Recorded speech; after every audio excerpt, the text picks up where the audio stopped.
So, wir sind hier jetzt live. Schönen guten Tag bei herzlich hier und es wird jetzt langsam aufgebaut.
Ja, wir müssen das auch noch mal machen. Aber ich glaube, das ist ja schon. Aber wir müssen das machen, das ist ja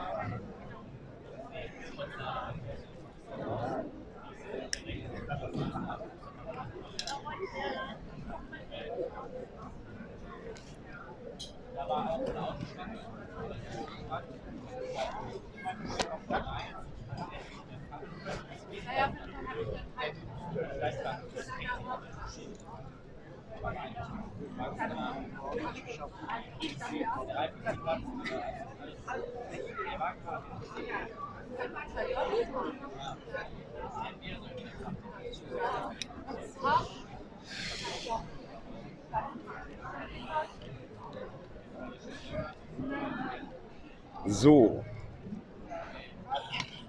da sind wir zurück. Schönen guten Tag. Und habe ich reingezoomt. Oh.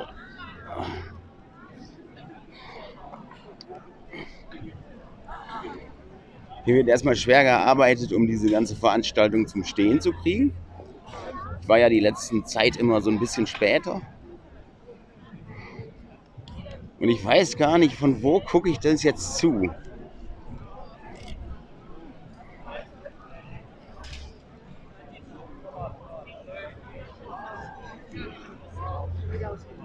Häschen! Häschen! Hast du Feuerzeug? Häschen? Feuerzeug? Ja, geht schon. Guten Abend. Guten Abend, hi. Hallo. 20. Der liebe Bernd. Hallo Erika. Hallo. Bernd, du machst wieder die Filme, ne? Ja, ich bin wieder voll dabei hier gerade. Gerade Ich live dachte, du gegangen. wärst bei Brandenburg ganz verschwunden. Nein. Sagst du doch nicht Brandenburg? Oder der berühmte Mann. Paul Brandenburg meinst du jetzt, die Webseite? Nein, da bin ich überhaupt nicht. Ich bin bei Klardenken. Bin ich jetzt zwischendurch mal. Also mit denen zusammen. Die schalten ja immer so 2, 3, 4 Streamer zusammen und machen dann da so eine Sendung. Und da arbeite ich auch inzwischen ab und zu mal mit. Du musst ja auch Geld verdienen. Nö. Nein, nein, nein, Geld wird da nicht verdient. Das ist alles für die gute Sache. Ja, und das ist so gut so. Und du bist auch für die gute Sache, weißt du? Es ist wirklich alles für die gute Sache. Also ich melde mich, wenn ich Geld verdiene. Ich bin Rentner. So, wie sieht's aus hier in meinem Chat? Moin, Rafflo. Hier steht im Weg. Also hier wird jetzt jedenfalls aufgebaut. Das ist ja mal was anderes. Ne? Sonst bin ich immer erst mal gekommen, wenn es fertig war. Und ich war gerade so schön früh. Da steht der Riese, der Jens. Erstmal hier den Moment, da muss ich hochstellen. So. Hallo Riese.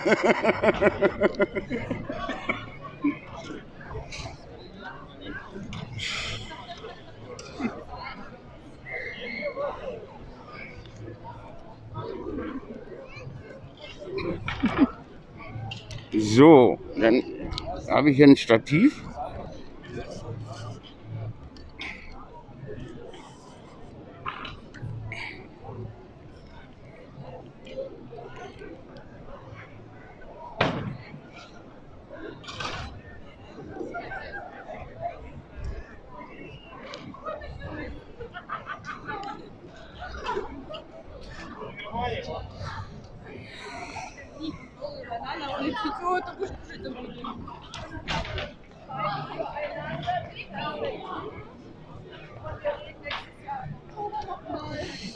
Ob er dann schon was weiß oder nicht weiß. Ja, denn jetzt noch mal einmal herzlich willkommen hier bei Haselbebs hier heute am 26.11. hätte ich jetzt fast gesagt, zum offiziellen Sommerende. Ich vermute letzte Sommerakademie heute von Osnabrück, aber ich weiß es nicht. Es ist einfach nur eine Vermutung. Und wir haben heute noch mal ein Riesenglück mit dem die Grundrechte Osnabrück haben heute wieder ein Riesenglück mit dem Wetter. Das hatten wir lange nicht. Es ist ein richtig schöner Abend. Ich begrüße euch hier, wie gesagt, zu dem Stream und würde mich auch freuen, wenn da noch mal irgendwer zuschaltet. Wir machen heute wieder einen Dia-Vortrag von, wie heißt sie jetzt gleich, Sandra Dornbos. Wieder Fotos aus Osnabrück. Und es wird mit Sicherheit irgendwie interessant werden. Wir richten heute die Stühle anders aus als sonst. Also letztes Mal standen wir, siehst du, da hast du es. Letztes Mal standen wir in die Richtung da hinten. Vor dem alten McDonald's hier. Das ist da war ein McDonald's drin. So. Ja, sieht man ja auch noch. Und der ist jetzt weg. Und da standen wir genau davor. Und jetzt bauen wir hier auf. Ich weiß nicht, irgendwer macht sich da die Gedanken.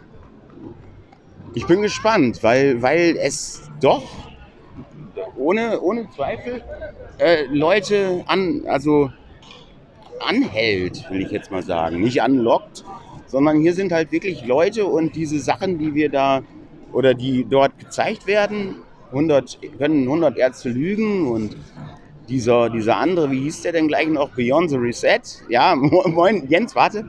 Das sind halt wirklich coole Filme, die tatsächlich verfangen haben bei den Leuten. Und es ist jetzt wirklich interessant zu gucken, was haben sie sich jetzt wieder ausgedacht. Und heute sind die Stühle halt mal anders. Nun, Jens. Moin, grüß dich. Das ist, ich nehme den Aufbau mit, weißt du, heute aber mit kommentieren, das hilft nichts. Jens. Den habt ihr auch in Berlin tanzen sehen, also Jens ist überall. Genau. Jens ist überall und zeigt Gesicht.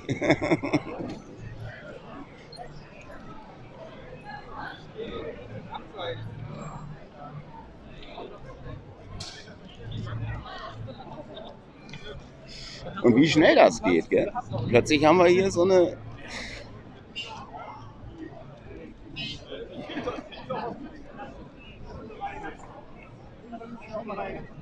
Da wird sich um die Leinwand gekümmert.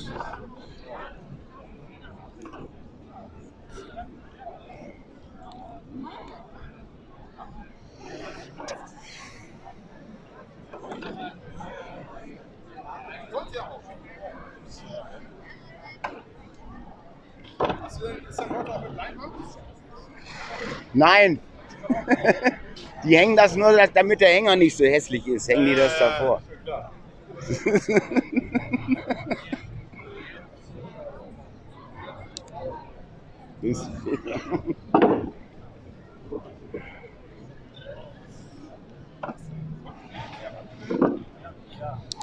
Aber nicht gut. Alles muss irgendwie offen bleiben, weil wir haben ja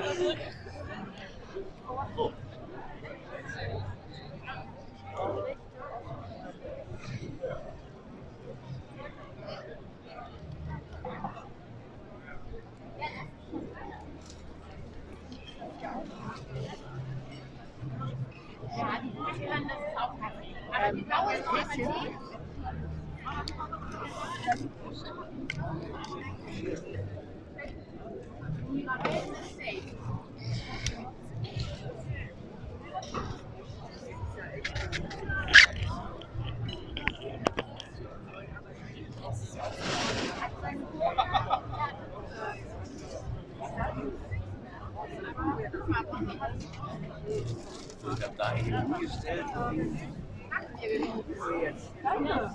die sehen richtig lecker aus.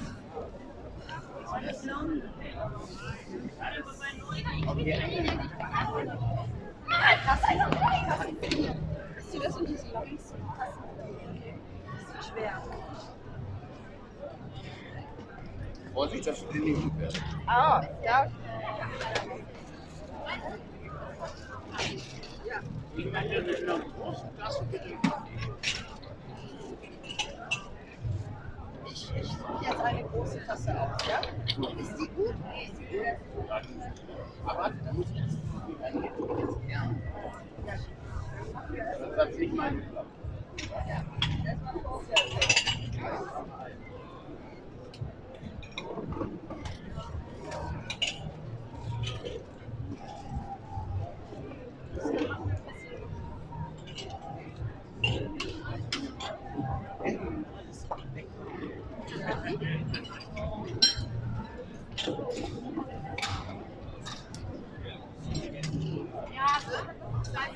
Nicht umwerfen.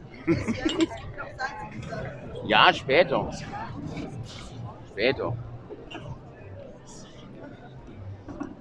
Wenn ich dann meinen Jägermeister.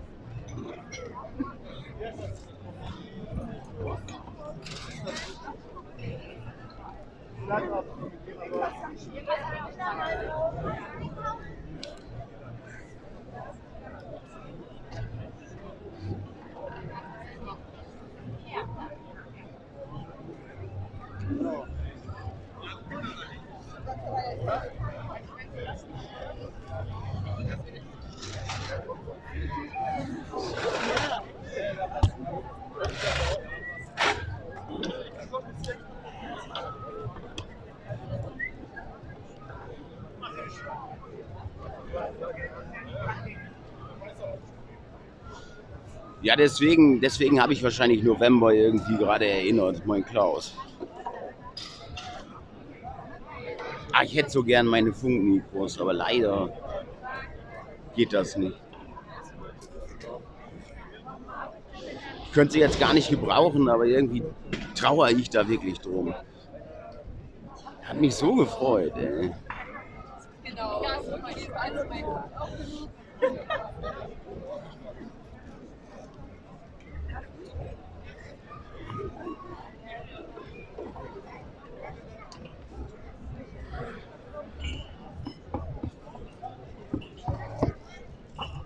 Prost Kaffee.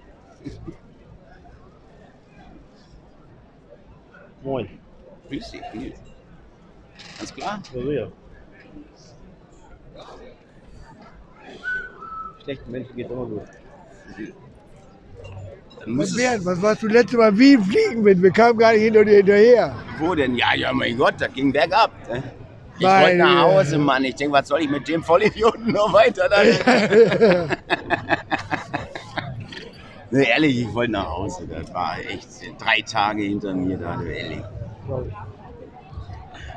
Und das ging halt wirklich nur bergab. Man musste wirklich nur draufsetzen und losrollen. Ja, und er sagt, oh, Bernd, warte, wir wollen zusammenfahren. Hier wird Stress. Der Sonntag warst du live? Ich war Sonntag, war ich live. Ja, Ja. das durftest du jetzt zum Abschluss. Ja. Und hast du, weiß ich, kannst du angucken, das war echt lustig. Ich habe das gesehen, dass es online ist. Gib doch mal. Ach ja, du warst ja da, Mensch. Ja, muss ich das angucken. Ja. Aber das war halt Freitag, Samstag auch nicht. Also nächstes Jahr, ich belatsche den mal ein bisschen, aber das ist so auch genau so eine abgeschlossene Bubble, diese Mittelalter-Community. Das kann überhaupt nicht schaden, wenn da 3 Tage lang ins Klima rumspringt. Vielleicht Das sind alles so Leute, die leben das auch, ne? ja, und wenn da jetzt freitags schon einer ist, vielleicht kommen die dann sogar aus Münster oder so. Ich habe ja 2000 Abonnenten. Das kann ja sein, dass das da Wenn tatsächlich du noch. das als Aussteller da machst, dann musst du auch richtig Bock drauf haben, so als Hobby. Ne?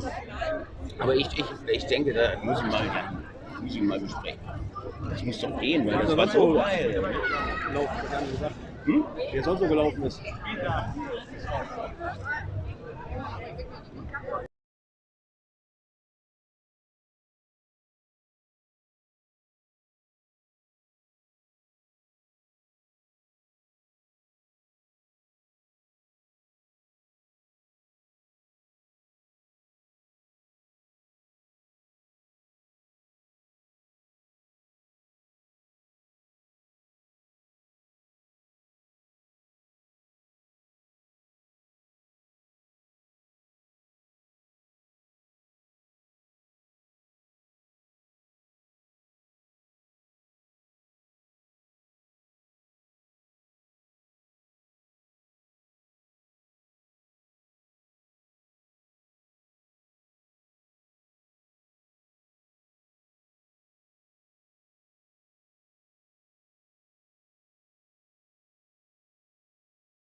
Also nächste Woche bin ich nicht da kann ich nicht. Und dann sagt Peter, macht er 2 Wochen Pause.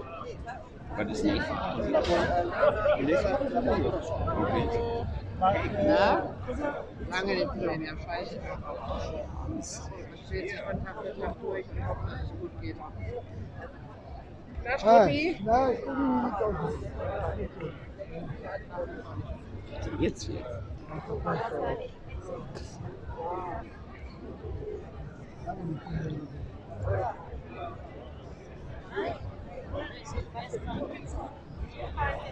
Ich fürchte, wir sind schon wieder gar nicht live. Was ist los? Doch, wir sind irgendwie live.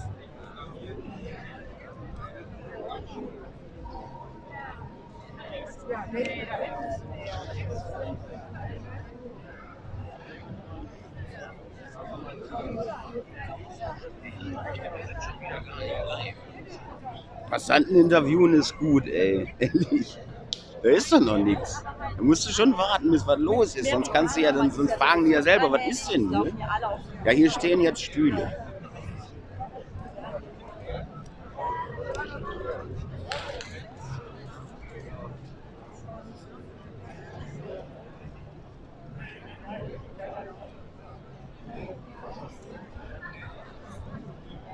Aber irgendwie habe ich Übertragungsschwierigkeiten, so wie das aussieht. Was ist denn da los?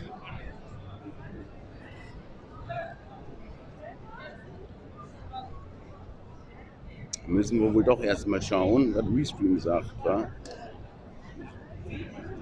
Ach, das ist wieder mein Handy. Ach, da kann wieder mein Handy sich nicht in WLAN einwählen wahrscheinlich. Ach so. Okay, nee, dann ist das ja nicht so wichtig.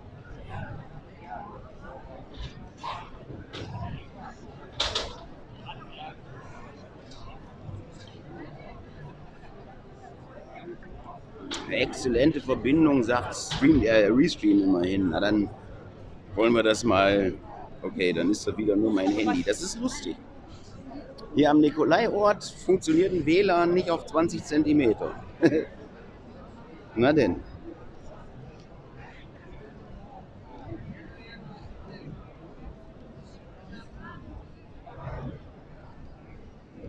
Jetzt muss ich natürlich dem Meister hallo.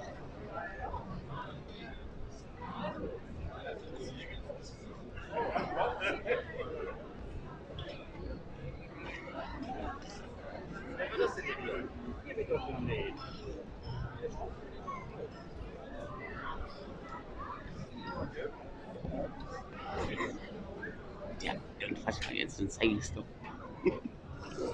Jetzt wird hier in der Windeseile die Technik zusammengebaut.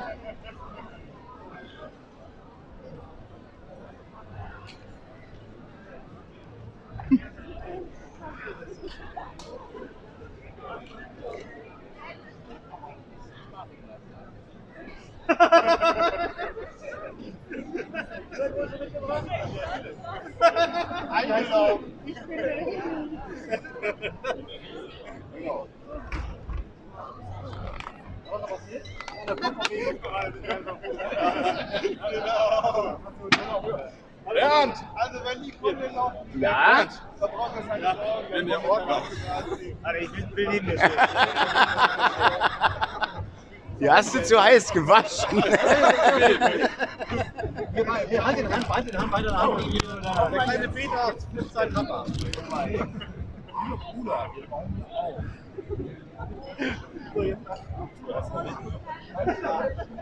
Genau. Jetzt fliegt er halt nicht mehr weg.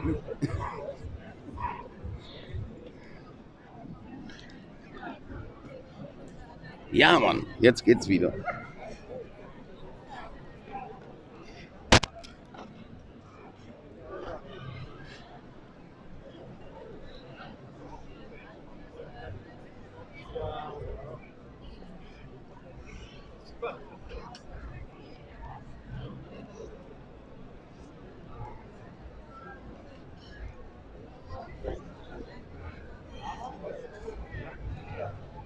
Minuten.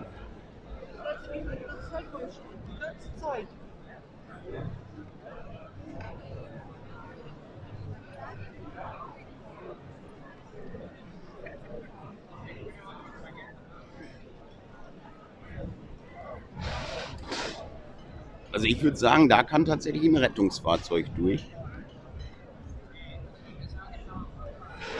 Ich bin gespannt.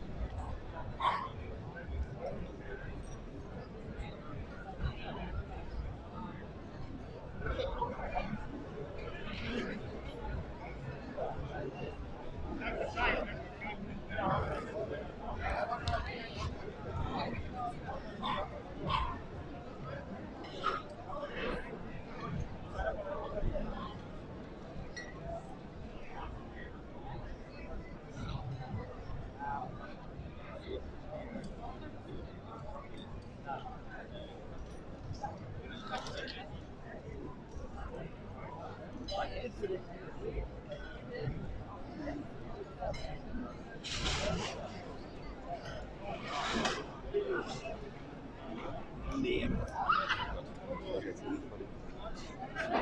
I don't know. I don't want to know. I don't want to know.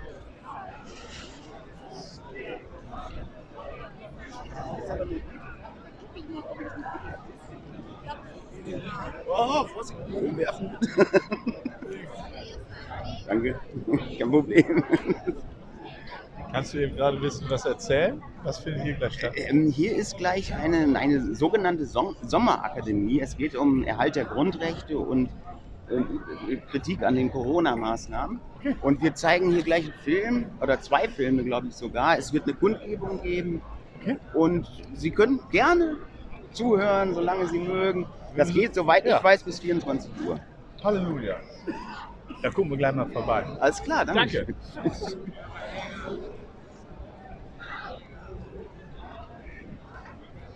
So, jetzt ist plötzlich was im Chat los. Kinders, ich wollte doch mal eben noch sehen, ob das mit der Lampe, aber komm, da ist der Chat mir wichtiger.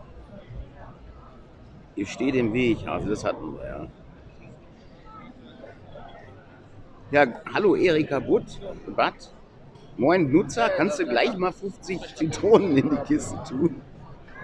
Die will ich nachher mal irgendwann ausschütten. Und moin Muschiputzer auch, genau. Ja, da ist ja schon alles gewesen. So, jetzt gucke ich mal, ob ich an diesem, in Lyrics eigentlich auch meine, wie heißt das denn? Meine Lampe da am Handy anmachen kann. Bei Prism, da geht das. Ich habe das noch nie geguckt.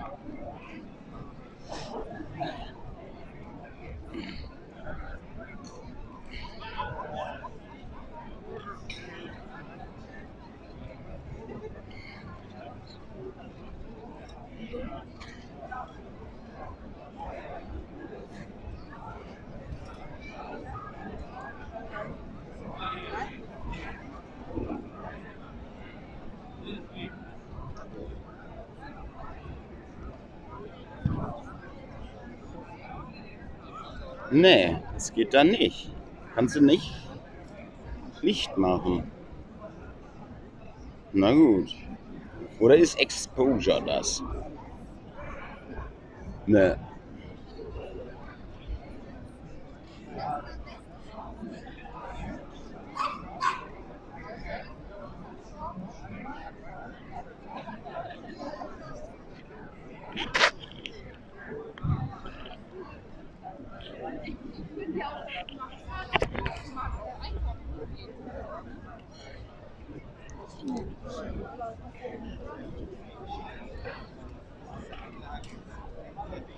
Ne, das geht leider nicht.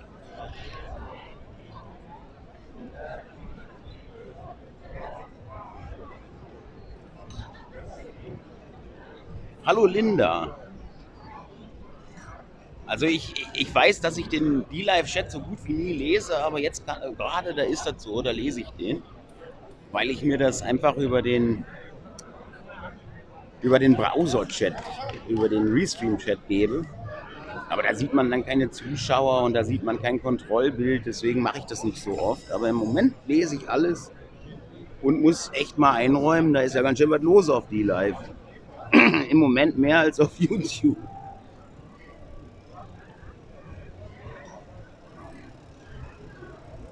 Natürlich, Captain Welpe.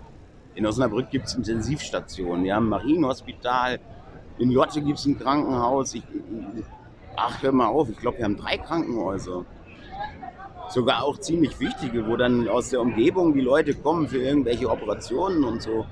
Also das würde mich sehr wundern, wenn wir keine Intensivstationen haben.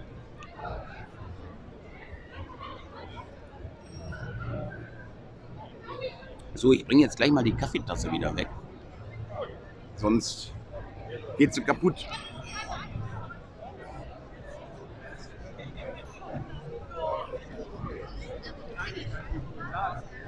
So, hier eben ordnungsgemäß wieder abliefern, dass sie nicht zu Schub gehen. Dankeschön.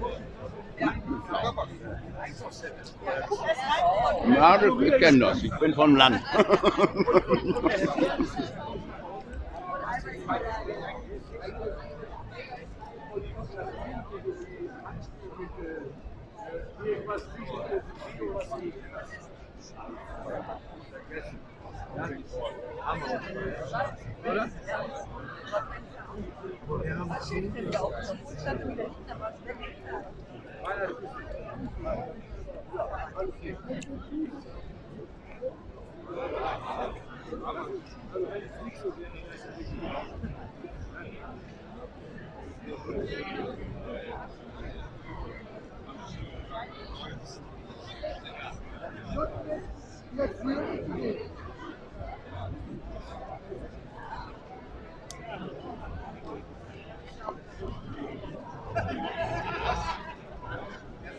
Nee.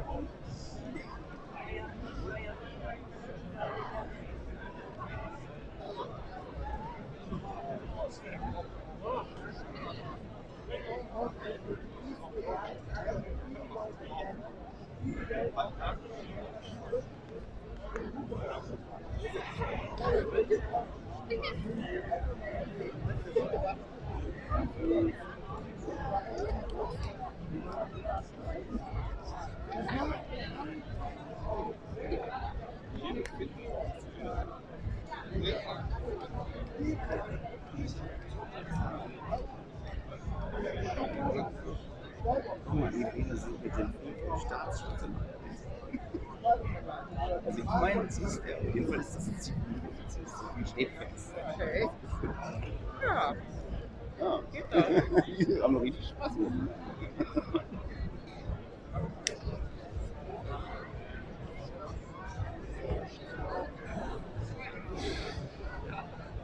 Ich muss mal rumgehen. Geh doch mal Cognac.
Hast deine Frau schon?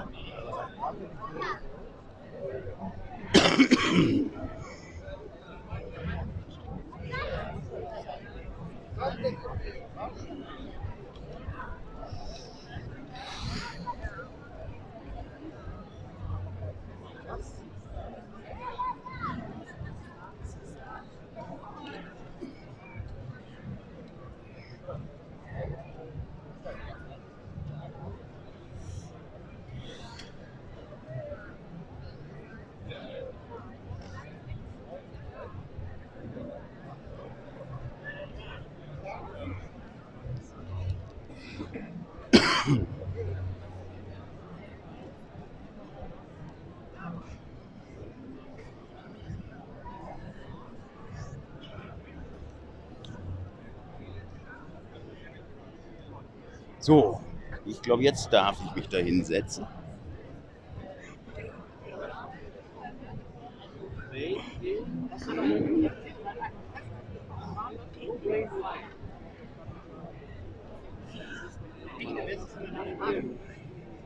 The government is destroying people's lives. Just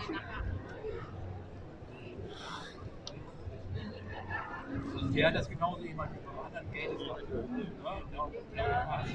Dieser Krieg soll hier die beiden. Ja? Das ist der Stereo. Ja. So, da hast du hier einen Schalter, aber das kommen wir gleich noch drauf. Das ist eben mal der Krieg, also vielleicht wenn der ab und zu mal zappelt. Okay, ja, Musik oder Musik kriegen oder was? Bitte? Ja. Machen wir alles, aber wir gucken jetzt erstmal, das ist der Film. Ja? So, jetzt. When it turns out that the pandemic isn't a pandemic, but it's just something like the common flu, and when it turns out these people who are telling us about these PCR tests are lying to us. So the next question, of course, is who's doing this for what purpose? Ja, Mann, mit der Technik, das haben sie im Griff hier wohl. serious matter. It has nothing to do with hygiene. It has to do with criminology. Wir machen nur Technik. Sie machen Technik. To things which are not logical. Are we somehow fueling the very system that is harming us? If you have fear, root it out. If you've decided someone or something is so important that you give up your liberty, re-examine that decision and claim your liberty over whatever that thing is. I would say the most striking thing about this whole experience has been just feeling alone, you know, and kind of being told that we don't matter or that we're crazy and that we're being sacrificed for greater good, and that's been really the hardest thing for me. Communist system really wanted to separate us. It was not called social distancing, but practically it was the same idea and the same logic. Not to let us go together to talk and potentially to prepare a revolution to destroy communism. I want people to feel free again. That's Mist. Captain Belbe. Ne, den hatten wir schon, aber Crippen, Pfälzer und Muschiputzer hatten wir auch schon. Travis, die habe ich gar nicht gesehen, aber Grüße auch von mir. Ich kann in diesem Restream-Chat nicht hochscrollen, weißt du? Dafür ist der ganz praktisch, weil der beide anzeigt. And they want all the inmates confined to their cells so they can deal with the problem. And we're not inmates in society. We're not subjects of a king. We're supposed to be citizens in a participatory democracy. It's a control measure. And I think pretty much all that has happened since is to do with control. So when you hear lockdown, that ought to set off alarm bells somewhere in the recesses of your mind, because that's not the kind of phrase that politicians ought to be using in any sort of free society. It was clear to me from the beginning that this is unconstitutional. This is completely illegal.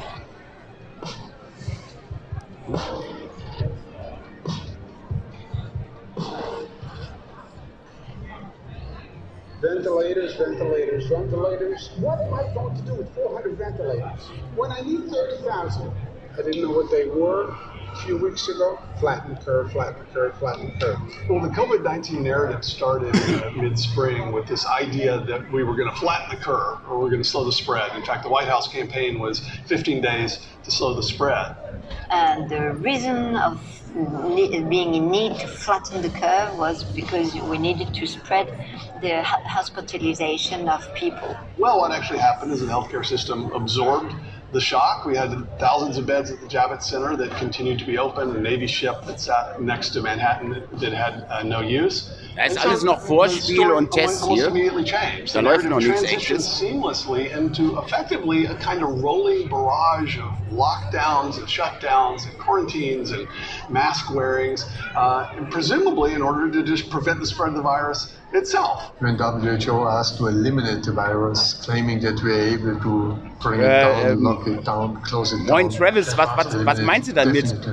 Leckt es oder was? Whatever the argument was at the beginning, dann sag mal eben Bescheid, weil ich kontrolliere das gar nicht. And we know we can actually look at the states that locked down, states that didn't. We can compare countries that locked down with countries that did not. The countries that did a lockdown, proper lockdown, had the peak.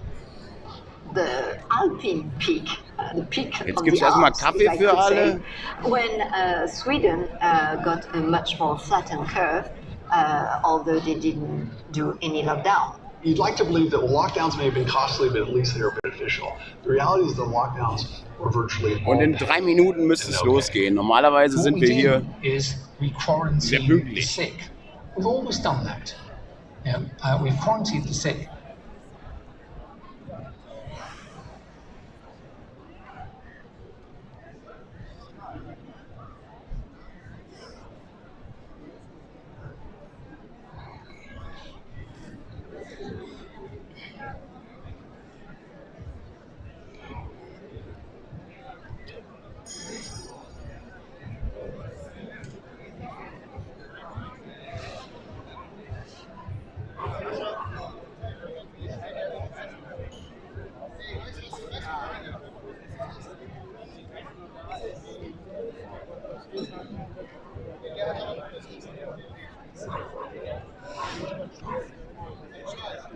Ach scheiße, jetzt muss ich ja doch mal auf die Live gehen. Ich habe schon wieder verpasst mitzulesen und ich kann da nicht hochscrollen in dem verdammten Chat.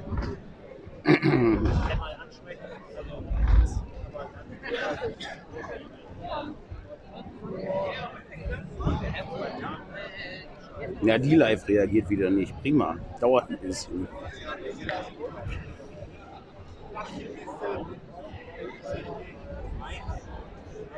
Hallo. Hier ist jetzt eine Osnabrücker Sommerakademie, heißt das.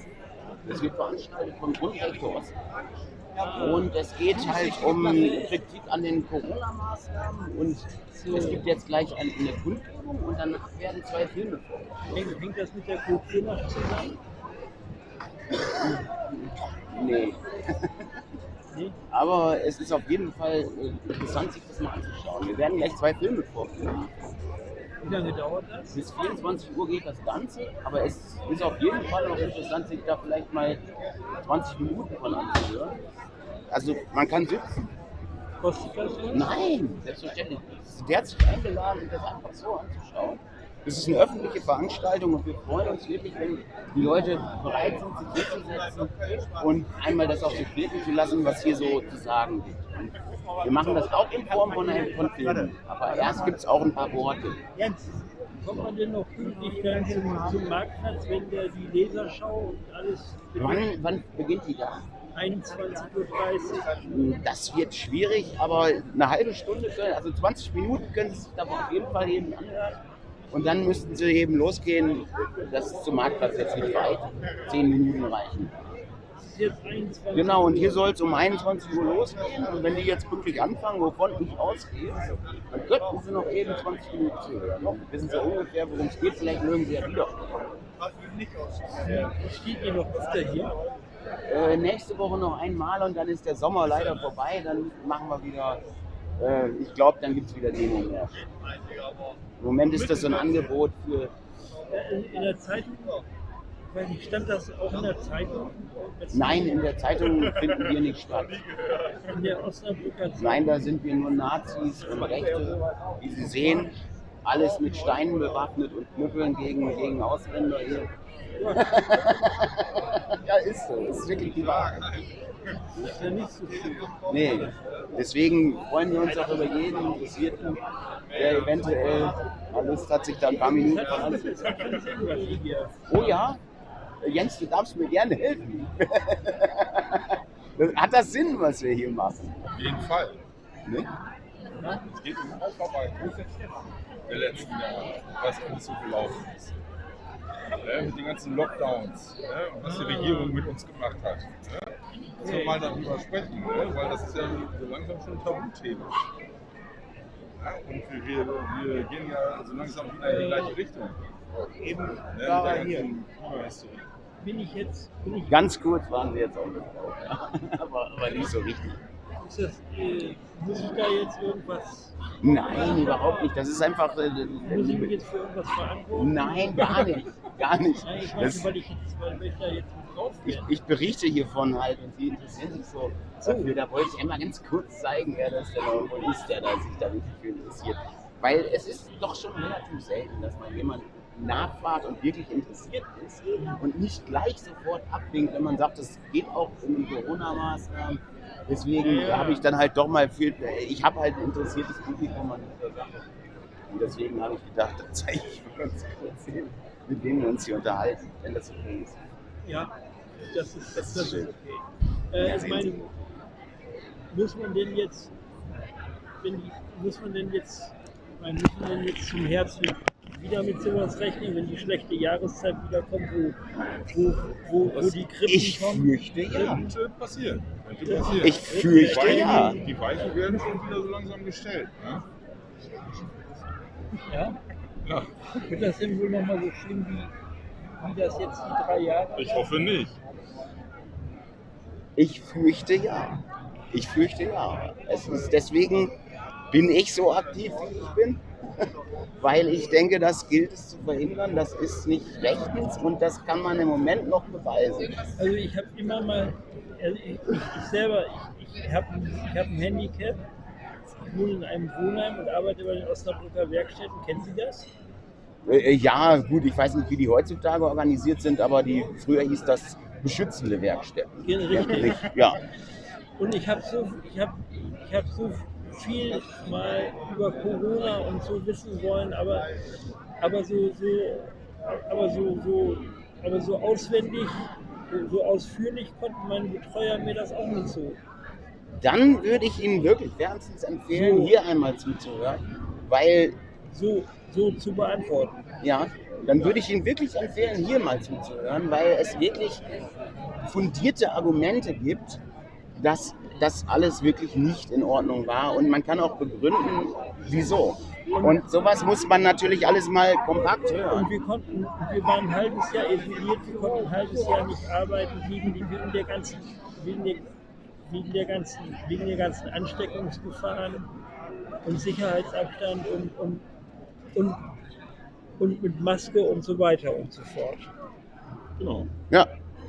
Also es ist wirklich... Grundrechtseinschränkungen.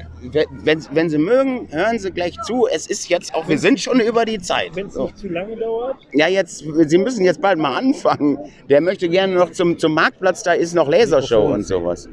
Mikrofon fehlt im Moment noch. Ja, Sie dürfen sich überall hinsetzen. Es ist wirklich öffentlich. Sie sind herzlich eingeladen. Dankeschön. So, ich mache jetzt mal ein bisschen weiter mit meiner Berichterstattung hier.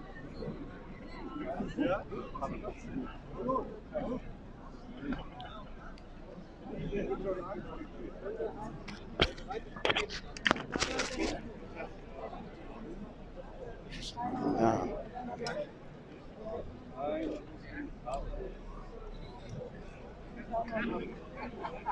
Ach, jetzt wollte ich doch bei die live gucken. Na, siehst du, und dann hat mich jemand vollgequatscht.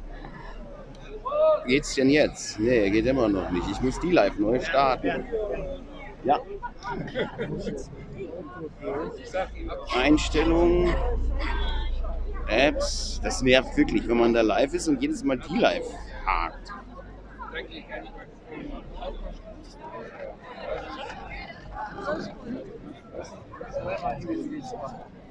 Wunderschönen guten Tag, Werner.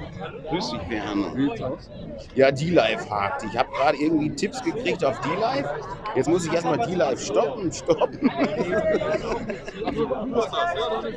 Und jetzt die live anmachen. Mal gucken, ob es denn geht.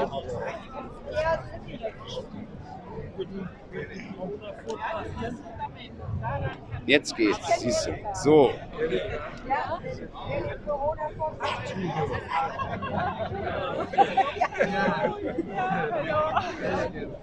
Du hast nichts verstanden, Luzi. Ja, ich habe gesagt, tu mal gleich schon 50 Bälle da rein, hier, Zitronen.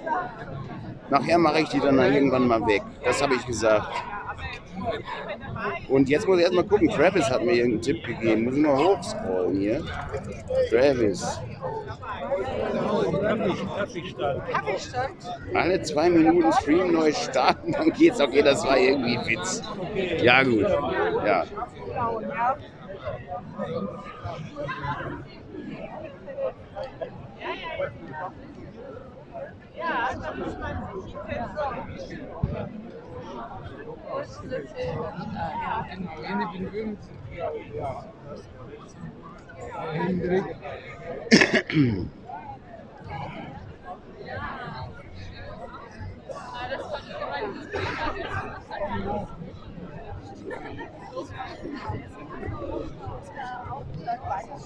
Nee, das stimmt. Ich meine, ich bin ja das mit dem Corona und so, das sehe ich ja. Hallo.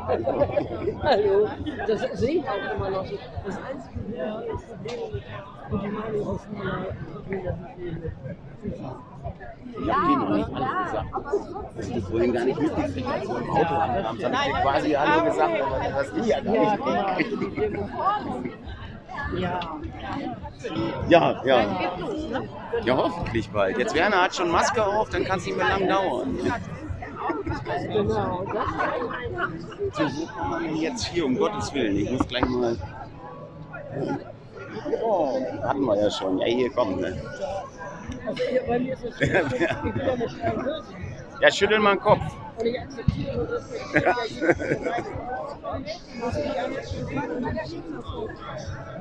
Buenas tardes. Hola, ¿cómo estás?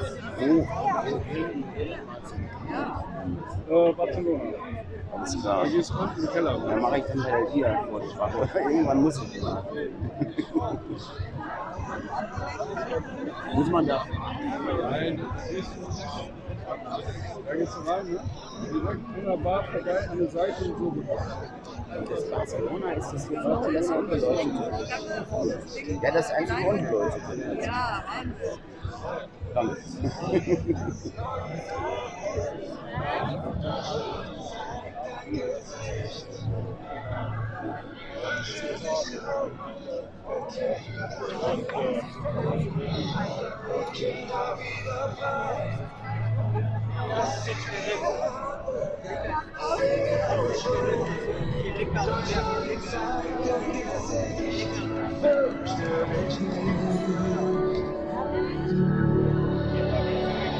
Hey, ihr da oben, seid ihr echt so korrupt? Könnt ihr noch in den Spiegel sehen? Die Leute da draußen, die gehen echt kaputt. Viele müssen einsam von uns gehen. Nur weil ihr etwas gefunden habt und uns erzählt, das macht uns alle krank. Deutschland, zeig dein Gesicht. Wach endlich auf und kämpf für dein Recht. Lass deine Kinder wieder frei. Lass sie wieder atmen, singen und schreien. Deutschland, zeig dein Gesicht. Und wir sind viele. Und wir werden immer mehr. Auch wenn sie uns ignorieren und uns diffamieren. Wir halten durch und bleiben hier.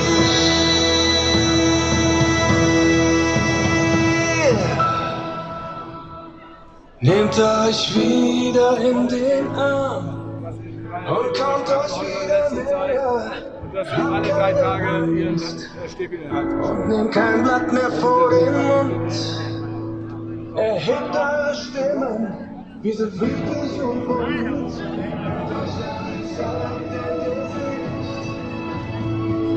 Wach endlich auf und kämpf für dein Recht. Kann ich die Gäste selbst nicht schätzen? Lass sie wieder atmen, singen und schreien. Deutschland, zeig dein Gesicht. Wach endlich auf und kämpf für dein Recht. Lass deine Kinder wieder frei. Lass sie wieder atmen. Ja, okay, da haben wir einen guten Platz gefunden.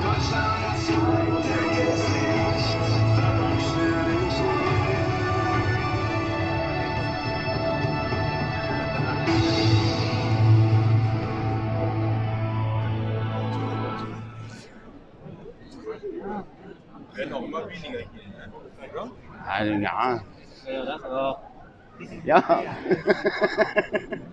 Aber letztes Mal waren es echt mehr. Das ist jetzt wahrscheinlich wieder, alle haben gedacht, das wird kalt. Weil die sagen jetzt ja schon die ganze Zeit bei Windows 11 Grad, 10 Grad nachts. Und das stimmt null. Das stimmt null. Aber die Leute gucken halt nur noch im Rechner und sagen, Die Stadt ist doch voll, die Leute sind doch voll. ja, aber nicht unsere. Unsere gucken halt, die Prozentzahl, die jetzt fehlt zur letzten Woche, die haben wahrscheinlich nur die Vorhersage geguckt und dachten, da muss ich ja wieder 2 Pullover und. Und dabei stimmt das nicht. Tagstemperaturen stimmen im Moment, nachts stimmt null. Und das machen die schreiben immer bei Windows Wetter, ich gucke mir das ja an seit einem Jahr, die schreiben immer hin, was sie gerne hätten und was sie mit ihren Chemtrails versuchen und dem ganzen Gedöns. Und jetzt wollten sie zum Beispiel jetzt schon 18, 19 Grad, haben sie nicht geschafft. Jetzt schreiben sie es wieder anders, da wird 22 Grad. Aber Regen. Sie wollen es abkühlen. Aber der Wind kommt aus der falschen Richtung. Sie können es nicht abkühlen. Und das hatten sie aber versucht. Den Wind jetzt, weißt du, so kommt mir das vor. Bei Sahnetorte. In Staat und da verbreiten sie immerzu Parolen. Man schimpft wieder ganz ungeniert über die Polen. Die Innenministerin hat ihr eigenes Bild von Demonstrationsfreiheit. Auf, nennt sie Fehler in die neue, alte Zeit. Die Macht. Ja. In den Straßen jagen. Spaziergänger. Habe ich das hier gerade so bei Hase, du bleibst hier. Hier habe ich auf YouTube, jetzt gerade, warte, 47 und wenn du es jetzt genau wissen willst, dann sage ich dir auch noch, auf die Live habe ich auch noch ein paar. Was haben wir denn da gerade? 18, nee 16. Ja. Moin! Alle Folgen, best. Ich schwöre, folgt ihm alle Folgen. Alle Folgen. Ja, genau. Like und auch. Und wer es nicht live guckt, hinterher auch gerne kommentieren. Schönen Abend, Jungs. Der Gesundheitsminister will, so scheint es immer fairer. Die Seiten werden. Ja, Mann. Ja, da kannst du auch gern zuhören. Hier gibt es gleich bis 24 Wofür seid ihr? Erzähl mal. Ja. Und Kritik an Politikern, die da nur Selbstdarsteller sind. Halt ja nur dieses 24 Uhr, wir zeigen 2 Filme. Es gibt einen Dia-Vortrag von der Fotografin, die wirklich seit 3 Jahren Fotos macht von den Demos. Und von den Demos ist wirklich so, wo man erinnert wird mit den Wir brauchen nicht erinnert werden. Genau. Ja, aber das lohnt sich. Aber es ist nochmal wieder das hochzuholen für andere. Genau. Ja. Und die Filme, letztes Mal hatten wir Staatsanwaltschaft ermittelt wegen dann haben wir einen Film gezeigt, wie unsere Set. Man ist halt immer gern so auch sehr wenn man da war. Und heute kommt noch ein Set und den anderen habe ich den Namen. Der Landwirtschaftsminister, aber das ist nicht mehr Lebensmittel noch teurer machen. Werden wir den heute dann anschauen. Da vergehen so viele Kann man die Lande. hier noch gleichzeitig Ja, bestellen? vielleicht das Land. Hier rundum kannst du hier bestellen. Das kann verträumt sein. Ja, wir sind alle sehr, sehr kritisch. Ich bin die einzige leider, die geimpft ist. Herzlich willkommen, wenn ihr Zeit habt. Hier da vorne gibt es gegen eine Spende, freiwillig natürlich, ansonsten auch umsonst Kaffee und Tee. Ein bisschen Gebäck haben die, glaube ich, auch. Also ihr seid alles kritische Menschen, ja? Ja, wir sind vor allen Dingen, wir machen sonst Ideen. Ja, oder was heißt das? wir? Ja. Ich bin hier nur Journalist, aber auch meine Freunde hier machen halt, das ist Grundrecht. Ja, mega. Mega, danke dafür. Ja, nee, darf ich euch zeigen? Einmal kurz hier. Ich bin okay. Da sind die freundlichen Damen, die hier auch wohlgesonnen sind. Bleibt gerne da und hört euch das an. Wir haben zum Teil sehr gute Redner. Also, bitteschön. Wirklich. Ihr könnt ja auch wiederkommen. Bis 24 Uhr. Seid ihr hier, ja? Ja. Und stramme Partei. Danke euch. Schön. Echt, heute ein paar, die so wirklich mal ein bisschen aufgeschlossen sind.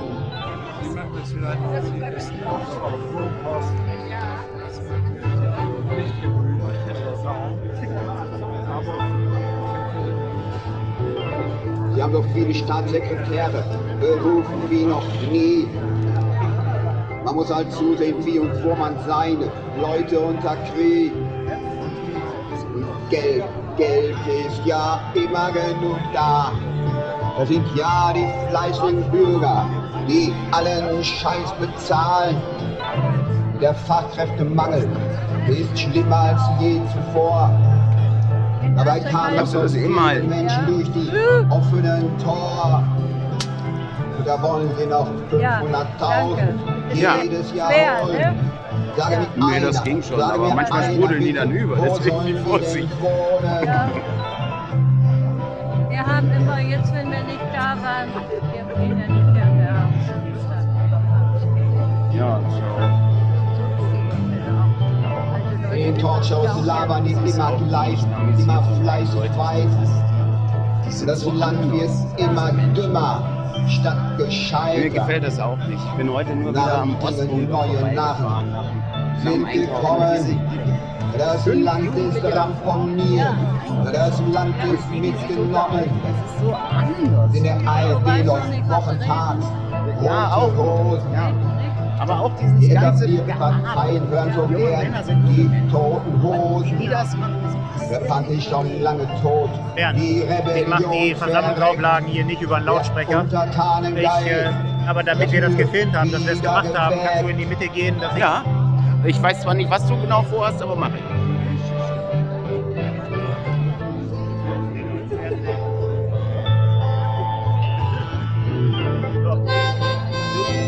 Aufnehmen, dass ich was verlese. Ja, okay. Wenn das zu Ende ist. Wenn das zu Ende ist. Ja, das ist okay.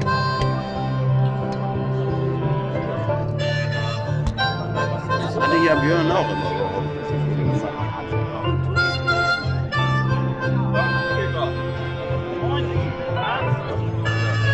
Schön.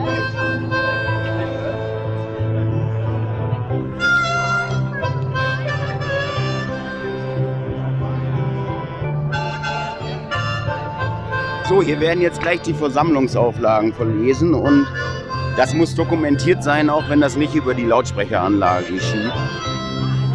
Deswegen werde ich jetzt hier Auftragsarbeit machen.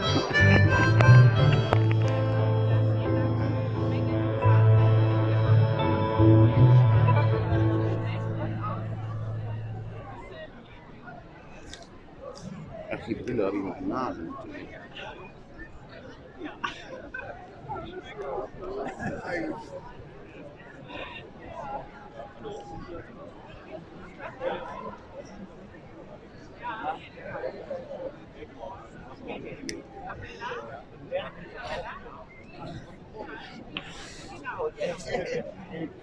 Oh ja.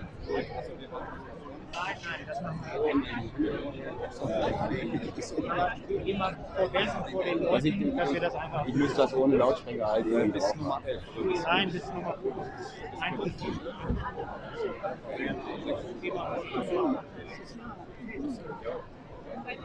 Ja, hallo zusammen.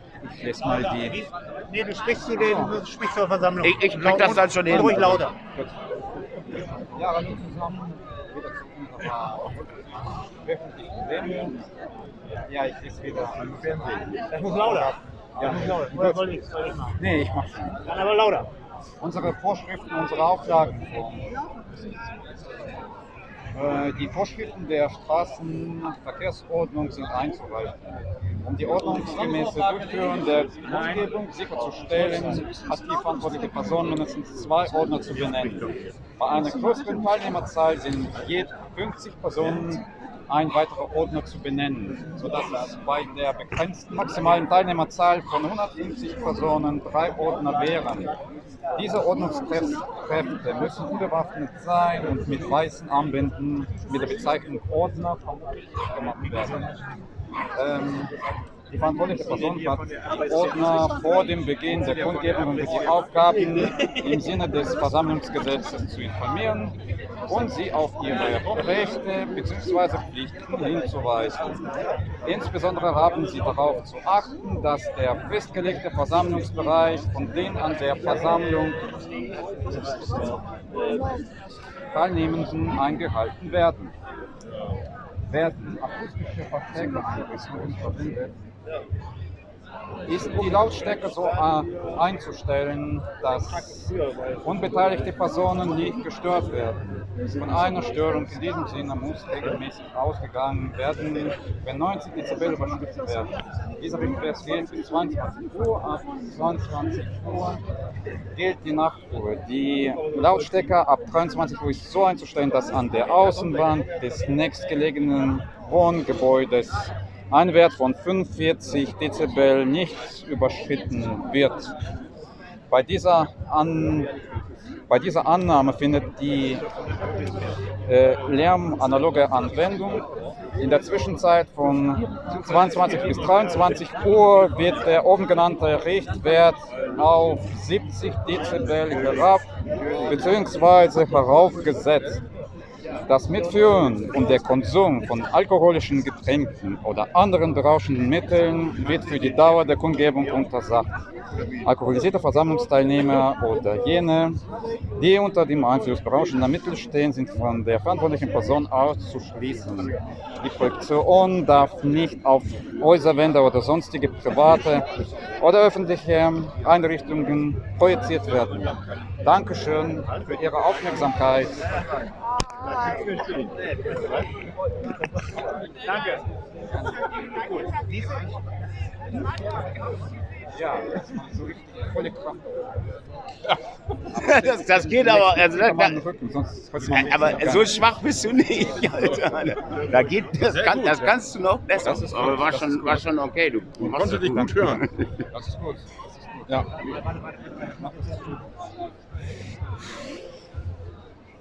So, jetzt geht's aber auch direkt los, glaube ich. Ach stimmt, immer noch nicht. Ach du. Werden das nach Hause gefahren? Okay, hier sind Mikrofone verschwunden.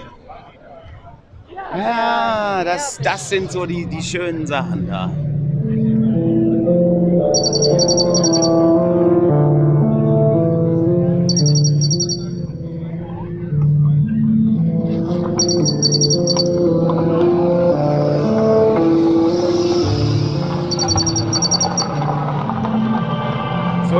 aber Beyond the Reset, den habe ich nur schon oft gesehen, deswegen mache ich lieber ein bisschen Chatarbeit.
Ja, wie meinst du das denn jetzt, Fan, Soli?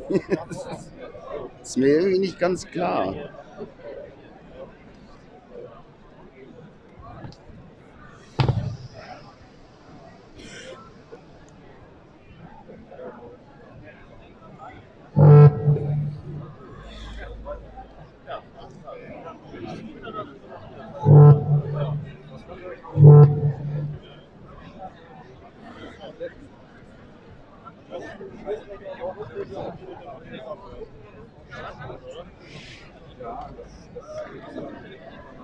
Ja, es hapert irgendwie an einem Mikrofon im Moment. Normalerweise sind wir hier pünktlich. Oder passiert das hier pünktlich, aber es ist vielleicht tatsächlich ein Kasten mit Mikrofonen verschwunden.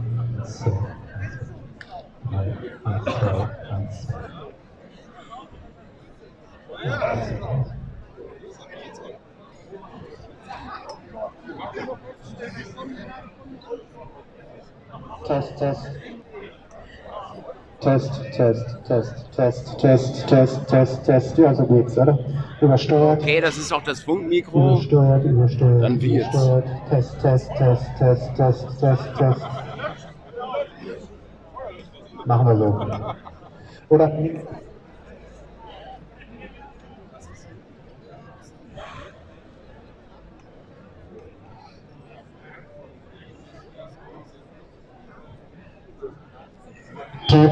Test, Test, Test. So, wunderbar.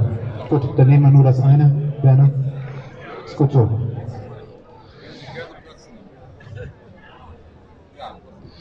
Gut.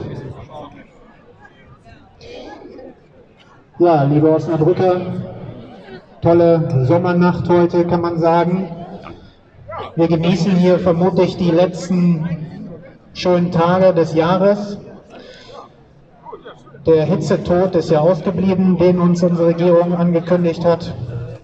Alles Quatsch, wie man es kennt seit Jahren, leider. Und vermutlich, jetzt halten sich an ihren Stühlen fest, werden die Corona-Maßnahmen stückweise in diesem Jahr zurückkehren.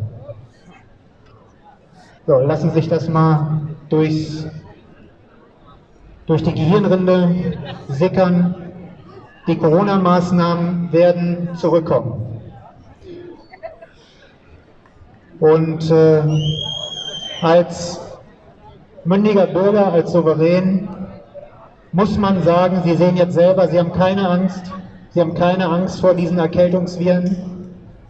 Jetzt kommt es auf Sie an, in diesem Winter, dass das Theater nicht wieder aufs Neue losgeht. Das neuartige Konzept von RNA. Also, liebe Osnabrücker, wir sind hier eigentlich seit 3 Jahren auf der Straße. Wir haben darauf hingewiesen, dass alles, was unsere Regierung gesagt hat in den letzten Jahren, nahezu alles im Kern gelogen war. Es gab keine außergewöhnlich tödliche Krankheit, vor der sich alle verstecken mussten, für die alle unsere Grundrechte eingeschränkt werden mussten. Bis heute hat die Regierung dafür keinerlei rechtfertigende Gründe nennen können. Das sollte alle Demokraten, also jeder, der sich hier auf diesem Platz befindet, in einen Alarmzustand versetzen. Keiner der Politiker, der Sie in einen Lockdown geschickt hat, der vielleicht Ihr Geschäft geschlossen hat, der 100 Milliarden ausgegeben hat, 100 Milliarden aus der öffentlichen Kasse ausgegeben hat, hat dafür eine Begründung genannt. Und es kommt darauf an jetzt, dass das nicht nochmal wieder passieren kann. Und dafür brauchen wir die 4 von 5 Leuten, die in der letzten Pandemie mitgemacht haben. Es ist kein Fußballstadion hier. Möchten Sie was sagen? Es ist eine politische Kundgebung. Möchten Sie pfeifen oder möchten Sie mit uns reden? Sie möchten nicht reden. Nein, müssen. Ich glaube, Ihnen passt das ja nicht, ne? Ja, aber das ist eine Demokratie hier und wir haben hier eine Kundgebung angemeldet und müssen sie aushalten. Ja? Wir mussten ja auch aushalten, dass sie uns für diese Spinnereien eingesperrt haben. Vielleicht sind ihre Kinder mit Masken vergewaltigt worden in der Schule. Vielleicht ist ihre Oma in einem Altenheim einsam gestorben. Kann das sein? Ja? Haben Sie keinen Hausarrest, haben Sie keine Bundesnotbremse gehabt? Haben Sie keinen Hausarrest bekommen? Wie alt sind Sie? 50 Jahre? 52? Wann haben Sie den letzten Hausarrest bekommen von zu Hause, von Mama? Ja? Den letzten Hausarrest haben Sie von Karl Lauterbach bekommen und von Melanie Brinkmann und von Herrn Drosten. Jetzt pfeift er schon wieder. Aber reden will er nicht. Das sind so die Leute, die alles mitgemacht haben, 3 Jahre. Und das auch befördert haben. Ja? Für wen pfeift er eigentlich? Er denkt, hier ist hier beim VfL Osnabrück. Aber ist er gar nicht. Er pfeift hier gegen Grundrechte. Er pfeift hier gegen eine offene, freie Gesellschaft, die wir alle, für die wir alle eine Verantwortung tragen. Auch dieses große, ja, wie soll man sie nennen? Diese großartige Person. Also, warum machen wir das hier? Wir wollen Sie nicht stören. Ich habe es ja gerade gesagt, diese Maßnahmen werden zurückkommen. Und es muss Ihnen doch klar sein, dass das ein Schwindel ist, wenn wir das vorher wissen. Und es war vorher auch schon so.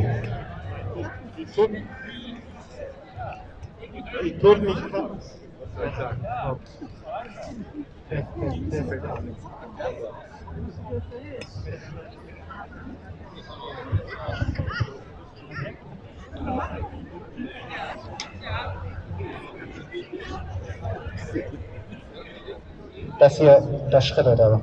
Naja, ist egal. Gut. Also, es kommt auf uns alle an, dass die Regierung das nicht noch einmal macht mit uns. Wem es egal ist, wer für eine Lügengeschichte eingesperrt wird, das ist ja eine Sache. Aber ich will Sie daran erinnern, dass diese Maßnahmen eine 3-stellige Milliardensumme in unseren öffentlichen Haushalt gerissen hat.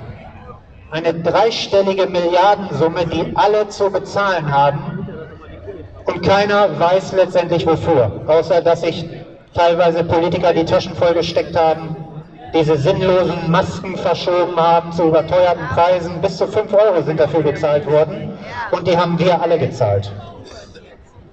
Und bis heute gibt es dafür keine Begründung. So, ich möchte jetzt das Wort an Erika weiterreichen. Erika ist mittlerweile 84 Jahre alt. Du hast viel Lebenserfahrung und ich denke, du möchtest eine Warnung aussprechen. Und im Nachgang werden wir hier einen Film zeigen von Sucharit Bhakti, der Ihnen allen eine Warnung sein sollte.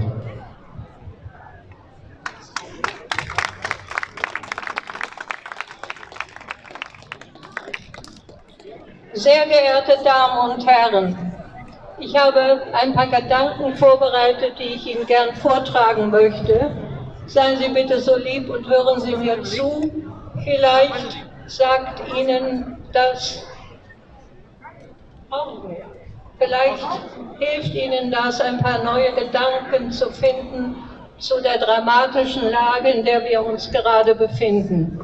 Dass es dramatisch ist mit Deutschland, das wissen wir alle, das wissen Sie und das weiß auch ich mit meinen 84 Jahren.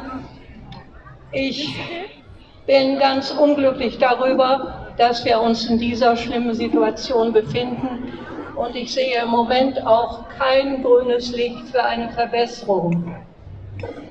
Ich möchte Sie ich muss noch zu meiner Person sagen, ich war mal Lehrerin, auch in Osnabrück und möchte Sie jetzt mal mitnehmen in meine Vergangenheit als Lehrerin, um Ihnen da mal ein bisschen zu erzählen, wie es schön war, mal Lehrerin zu sein und es gegenüberstellen, wie es jetzt ist.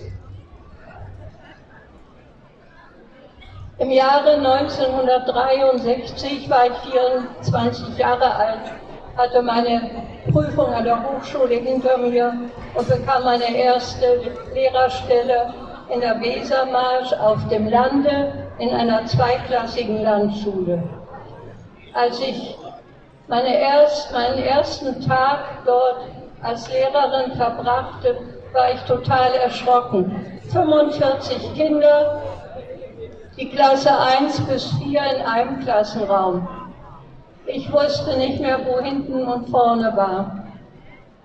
Mit der Zeit merkte ich, wie der Hase läuft in so einer Klassenzusammensetzung und hatte eine wunderbare Schülerin im 4. Schuljahr sitzen, die Gerlinde, die mich durch die ersten Wochen hinweg führte, dass ich zu einem vernünftigen Unterricht kam.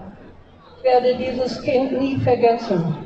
Leider ist sie vor ein paar Wochen mit 72 Jahren verstorben. Ich selber war ja nur 10 Jahre älter als meine ältesten Schüler im 4. Schuljahr.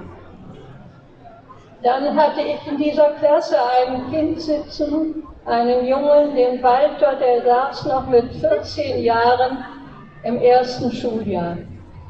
Mir war klar, dass dieser arme Junge keine Perspektive hatte, wenn man nicht eine besondere Lösung für ihn fand.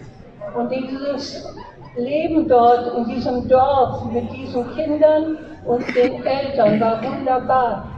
Dort gab es einen gemischtbaren Laden und der Besitzer nahm diesen Jungen von 14 Jahren aus dem 1. Schuljahr wieder ab und stellte ihn bei sich ein und er übernahm dort einfache Arbeiten. Auch dieser Junge war nur 10 Jahre jünger als ich.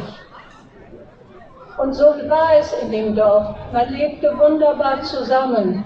Einer half dem anderen. Die Gesellschaft, die Dorfgemeinschaft kümmerte sich um die Kinder des Dorfes. Es war ein wunderbares Leben dort. 1968, Sie erinnern sich vielleicht an die 80er, eine neue politische Richtung machte sich breit in Deutschland. Das wirkte sich auch im Schulwesen sofort aus. Und zwar wurde diese kleine, hübsche Landschule geschlossen. Sie war nicht mehr in. Man war darauf auf dem Weg, große Systeme aufzubauen.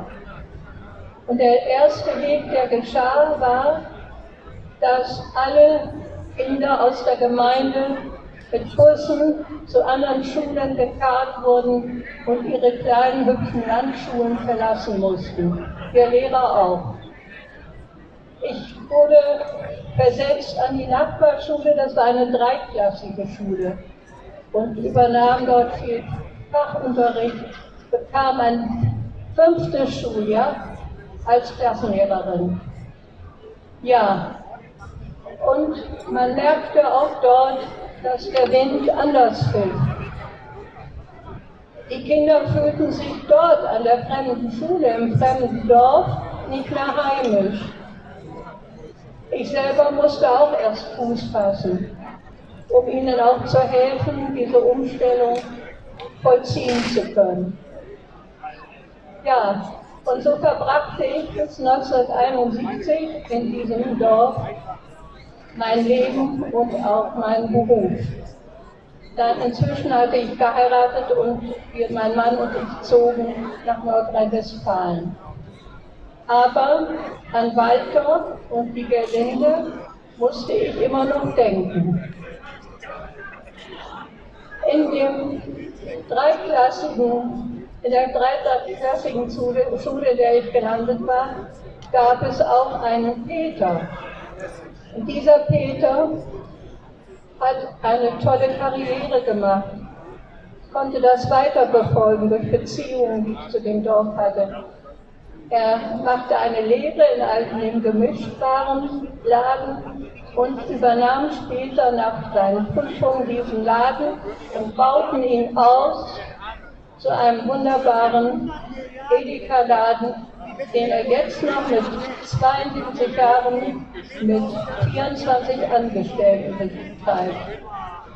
Es hat mir totale Freude gemacht, als ich vor ein paar Wochen mit meinem Mann diesen Laden nochmal wieder aufsuchte. Unsere Tochter hat uns gefahren.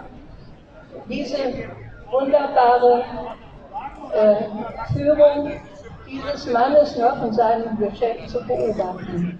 Erika, entschuldige, wenn ich dich mal hier unterbrechen darf. Hier haben wir einen Gesundheitsexperten. Ich glaube, er trägt Lacoste und ihn interessiert nicht, dass ihm die Grundrechte entzogen wurden, wie einem kleinen Kind. Da geht er ganz entspannt. Ja, er weiß nicht, wofür er eingesperrt wurde. Er weiß nicht, wofür seine Mutter im Altenheim eingesperrt wurde. Und er geht da arrogant und denkt, er weiß es besser. Das ist der typische Mitmacher, der uns in die Scheiße geritten hat. Ja? So, wir haben uns in den Lockdown geritten, ihr Mitmachen war's. So, und jetzt wollen wir vernünftig miteinander sprechen. Jetzt wollen wir vernünftig miteinander sprechen, mein Herr. So, Moment, Stopp. Mein Herr. Dass Sie Menschen überhaupt nach der Kleidung beurteilen. Größerer Schwachsinn, glaube ich, geht nicht mehr. Ich trage kein Lacoste. Also wir machen hier eine politische Kundgebung, hier geht es um Inhalte, hier geht es um Grundrechte, ja? Und Sie versuchen uns zu diffamieren, zu beleidigen, Sie sagen, wir erzählen Unsinn und Sie haben kein Argument. Nee, halten wir eben nicht, das ist eine Demokratie hier und das machen wir eben nicht. Es geht darum,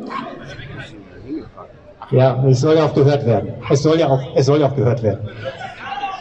Ja, okay. Ja, okay, das dann ist so ein, ja. Okay. Erika.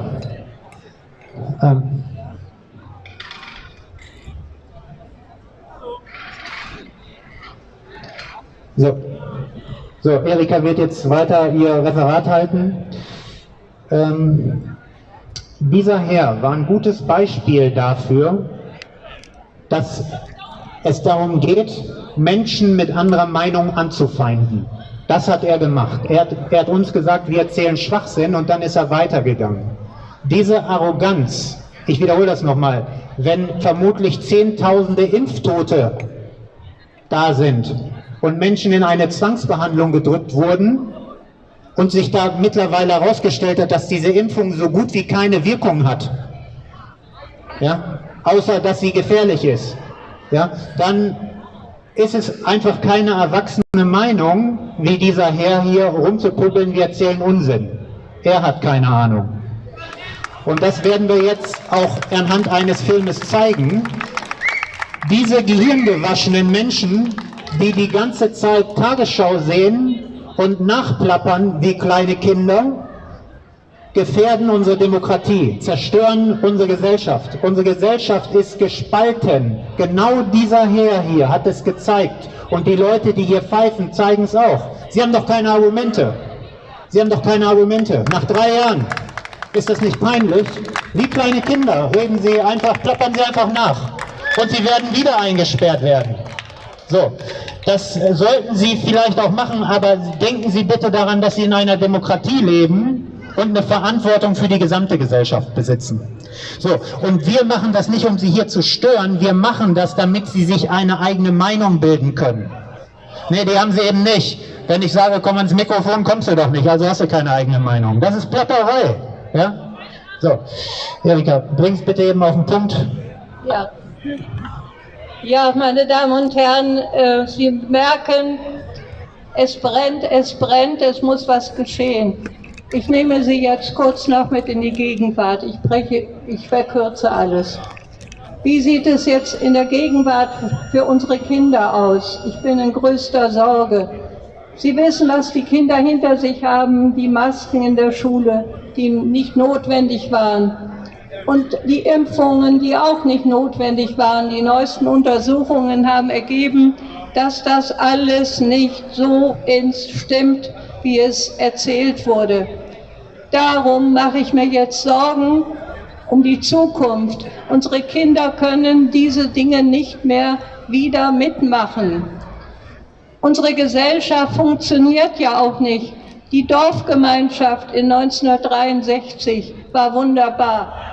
Alle für alle, jeder für alle. Aber jetzt, wer hilft unseren Kindern, wenn es wieder losgeht? Und das ist meine größte Sorge.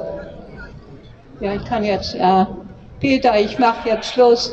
Ich merke, euch brennt es unter den Nägeln.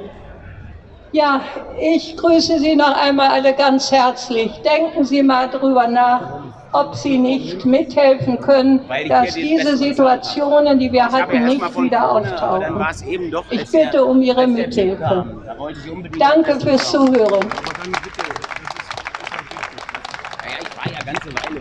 Das neuartige Konzept vom RNA-Impfstoff.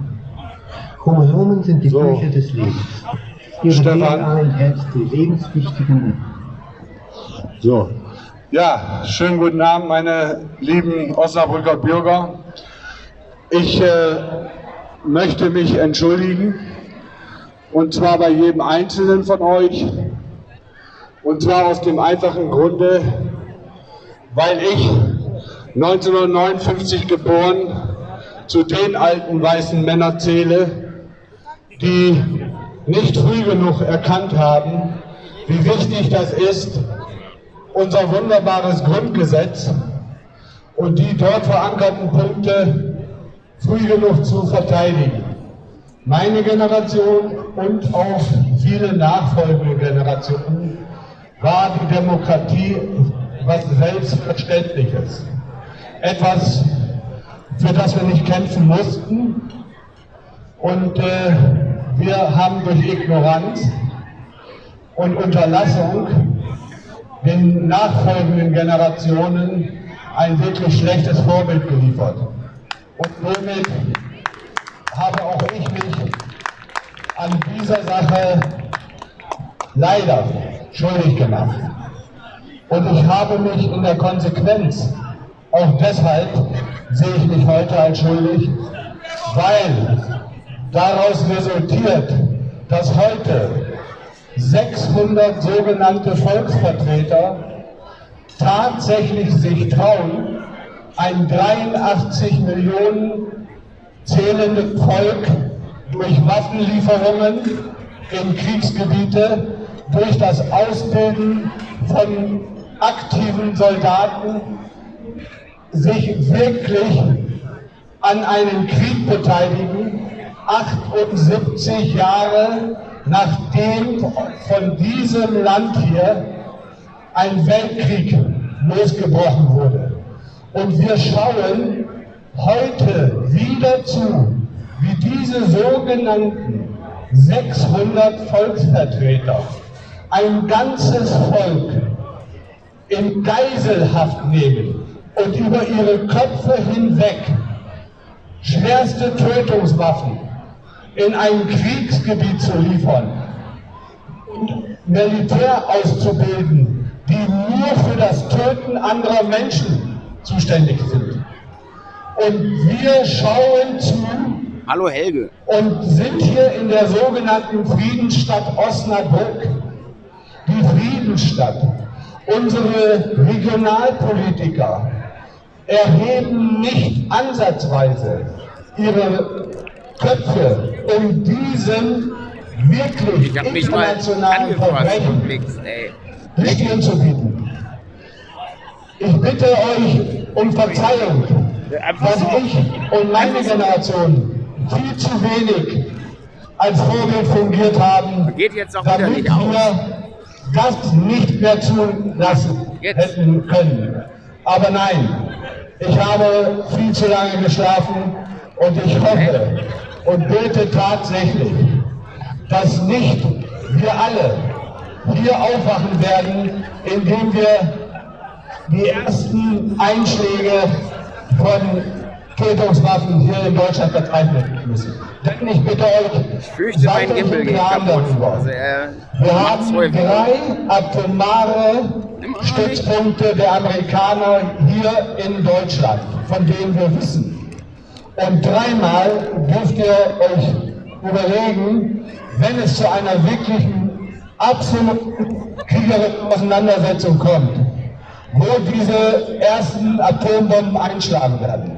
Aber dann, meine Lieben, ist es für uns und für unsere Kinder und für Millionen von Nachfolgenden, die es dann einfach gar nicht mehr geben wird, zu spät.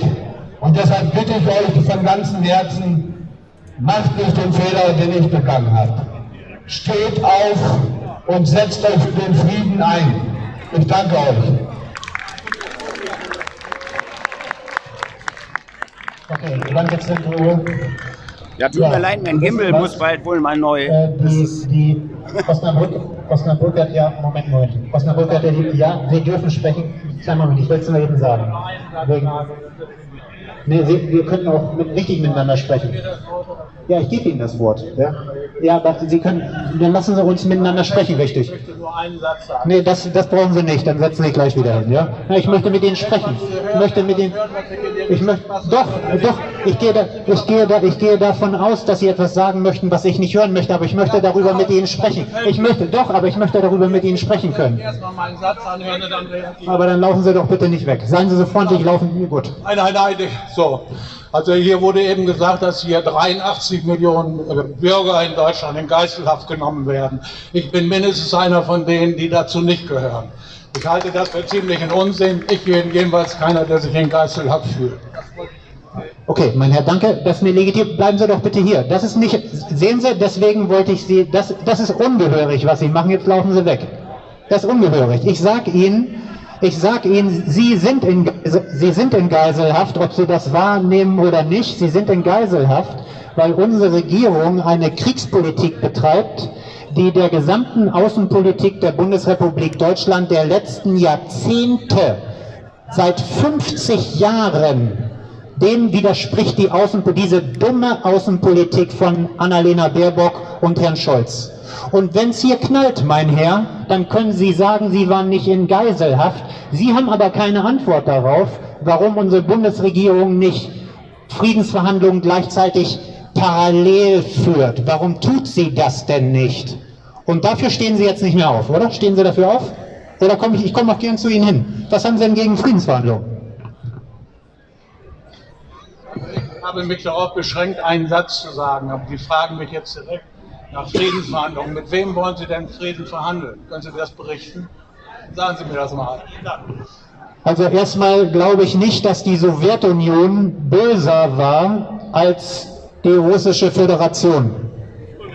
Also das, was Sie glauben, das ist nichts, mit dem ich was anfangen kann. Und das wird wahrscheinlich auch nicht der Wirklichkeit entsprechen. Mit Glauben jedenfalls mit Ihrem Glauben bin ich nicht zu überzeugen. Und jetzt werde ich die Diskussion auch nicht weiterführen. Ich will nur klarstellen, dass hier nicht nur Leute sitzen, die Ihnen zuhören, zustimmen, sondern auch andere, die ein bisschen anders denken. So, ja, ich möchte dazu nur sagen, also wir haben Ihnen das Mikrofon gegeben, wir haben Ihnen die Möglichkeit gegeben, mit uns zu diskutieren, und Sie haben uns Ihre Meinung vor die Füße geschmissen und eben nicht mit uns diskutiert. Und ich wollte eben sagen, Sie glauben doch nicht, dass die russische Föderation böser ist als damals die Sowjetunion. Und Sie haben auch gerade gesagt, Sie hatten auch gerade gesagt, dass Friedensverhandlungen, dass es keinen Ansprechpartner dafür gäbe. Der Ansprechpartner wäre der russische Außenminister selbstverständlich. Hallo Wolfram. Und hallo Klaus also, auch. Ich gehe jetzt noch mal ganz kurz darauf ein, das halte ich für wertvoll. Nochmal herzlichen Dank an Sie, dass Sie Ihre Meinung gesagt haben.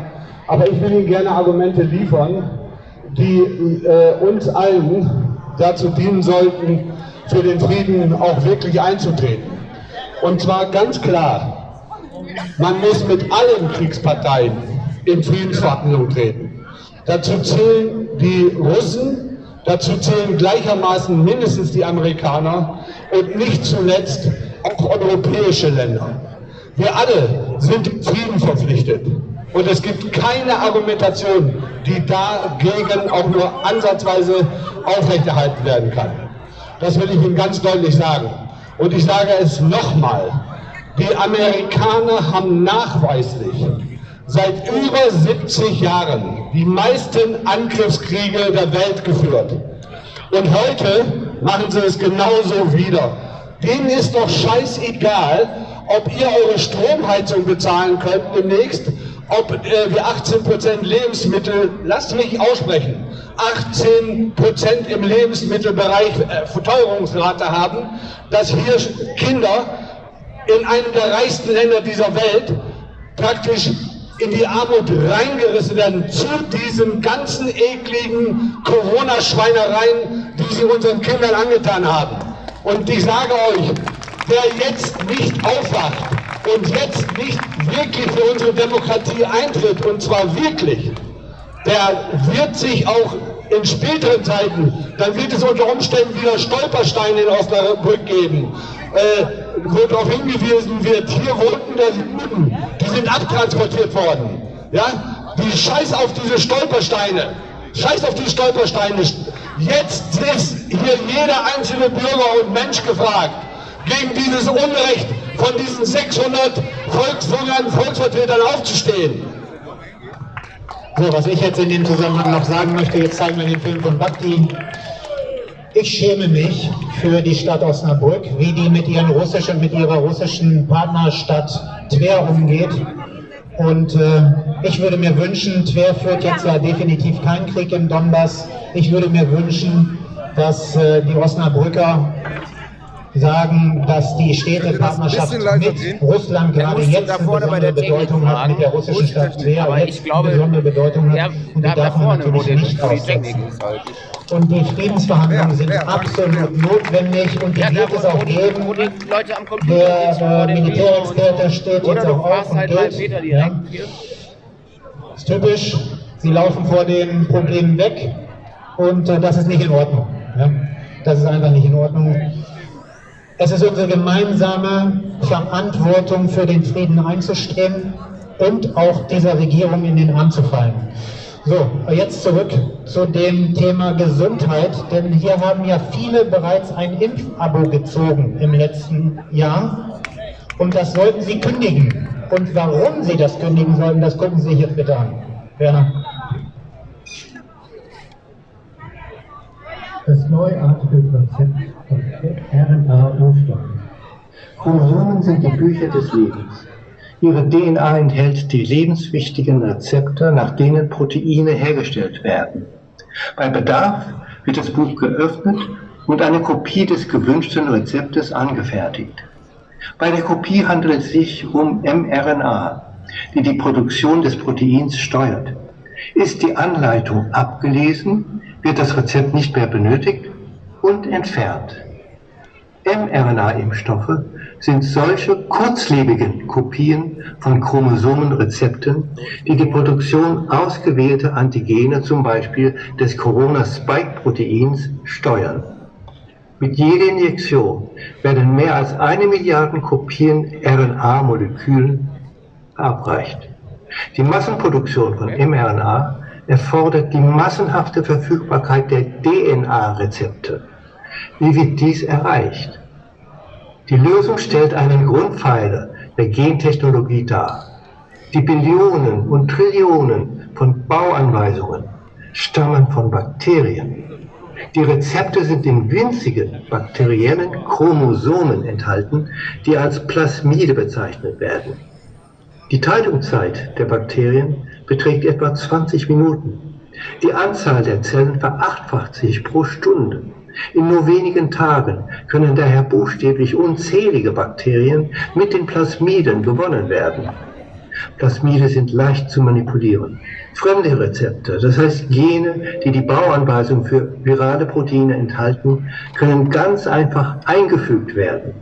Nach der massenhaften Vermehrung in den Bakterien werden sie geerntet und als Vorlagen für die Produktion der mRNA-Kopien verwendet. Die mRNA-Moleküle werden dann in winzige Fettkügelchen, sogenannte Lipid-Nanopartikel, verpackt. Die wesentlichen Bestandteile sind künstlich hergestellt und potenziell hochgiftig. Ihre Verwendung bei Menschen war vor 2020 verboten.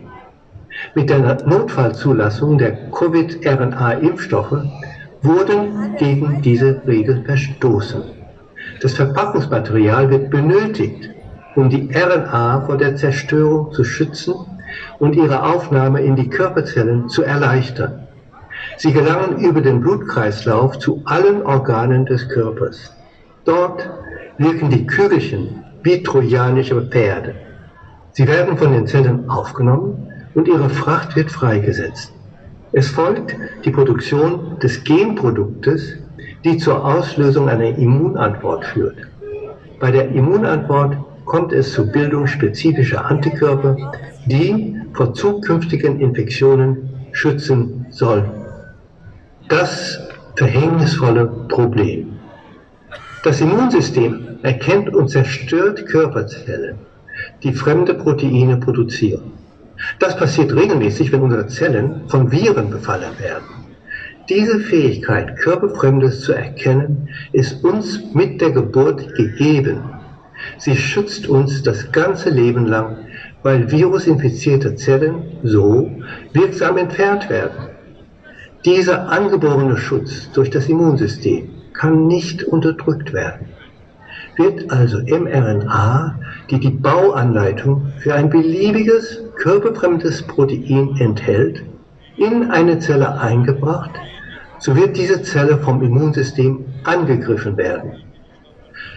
Dies ist das verhängnisvolle Problem, das dem gesamten Konzept unterliegt.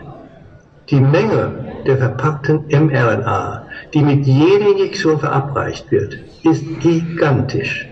Im ganzen Körper werden Myriaden von Immunangriffen ausbrechen, die erst zum Stillstand kommen, wenn die Produktion des fremden Proteins beendet ist. Wie lange wird es dauern? Nur ein paar Tage, wie die Impfhersteller und die Zulassungsbehörden gerne behaupten? Nur ein paar Tage, wie die Impfstoffhersteller und die Zulassungsbehörden gerne behaupten? Die ultimative Katastrophe. Im Jahr 2022 wurde eine alarmierende Entdeckung gemacht, die mit dieser Behauptung unvereinbar ist. Sogar noch Wochen nach den Injektionen wurden bei Geimpften Spike-Proteine, die mit Hilfe der RNA-Anleitung hergestellt wurden, entdeckt. Und dieser Verbleib war mit schweren Multiorganentzündungen und oftmals tödlichen Erkrankungen verbunden. Welchen Grund konnte es für die lang anhaltende Produktion eines eher kurzlebigen mRNA-Bauplans und für die langlebigen Entzündungen geben? Eine mögliche und äußerst erschreckende Antwort lieferte die jüngste Entdeckung von McKernan und Kollegen. Nach der Produktion von mRNA müssen die Plasmid-DNA-Vorlagen entfernt werden, bevor der Verpackungsprozess gestartet wird. Sonst landen die Plasmide, die Chromosomen, ebenfalls in den Fettkügelchen. McKernan berichtete, dass dieser entscheidende Schritt der Entfernung der Plasmid-DNA nicht gewissenhaft durchgeführt worden war.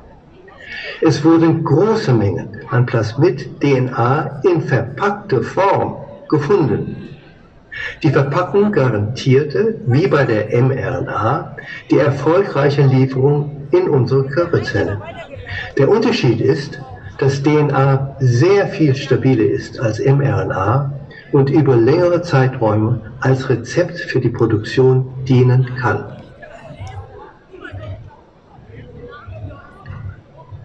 Die zelluläre Aufnahme eines funktionierenden fremden Chromosoms bedeutet nichts weniger als eine genetische Veränderung.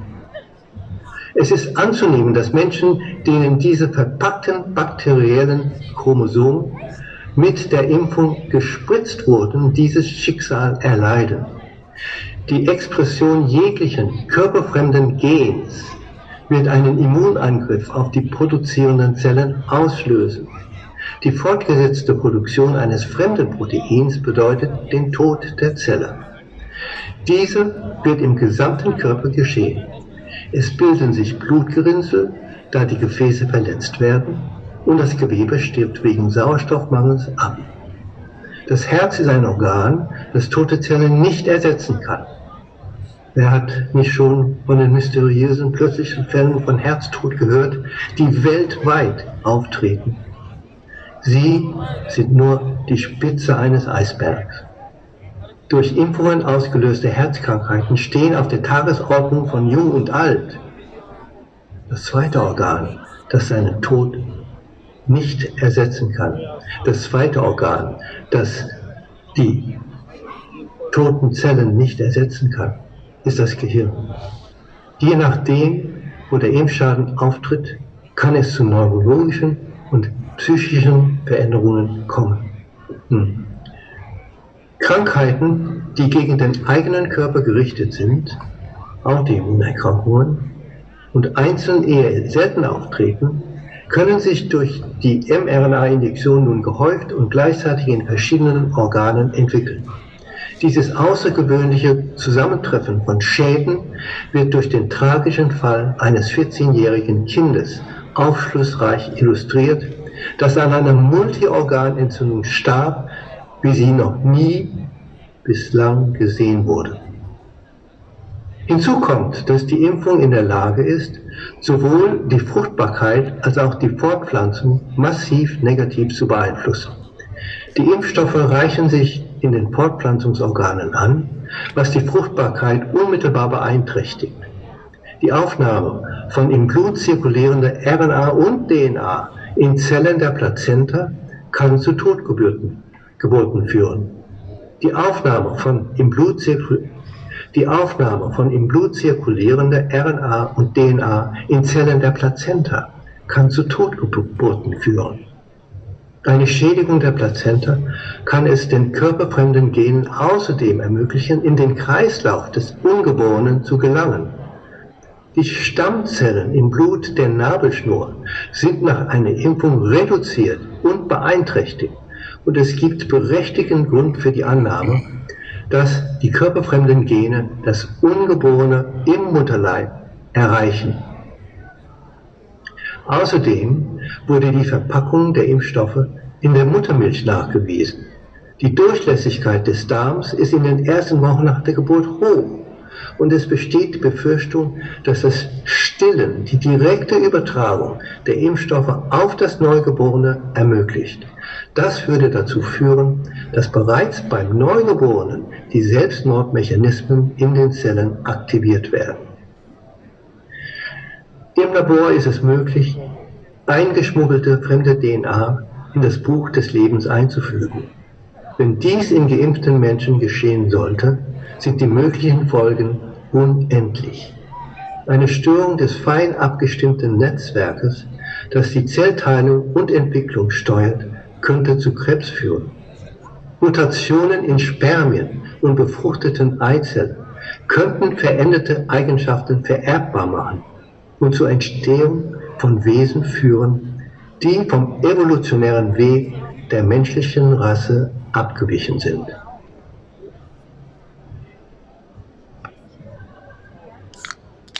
Schlussfolgerung.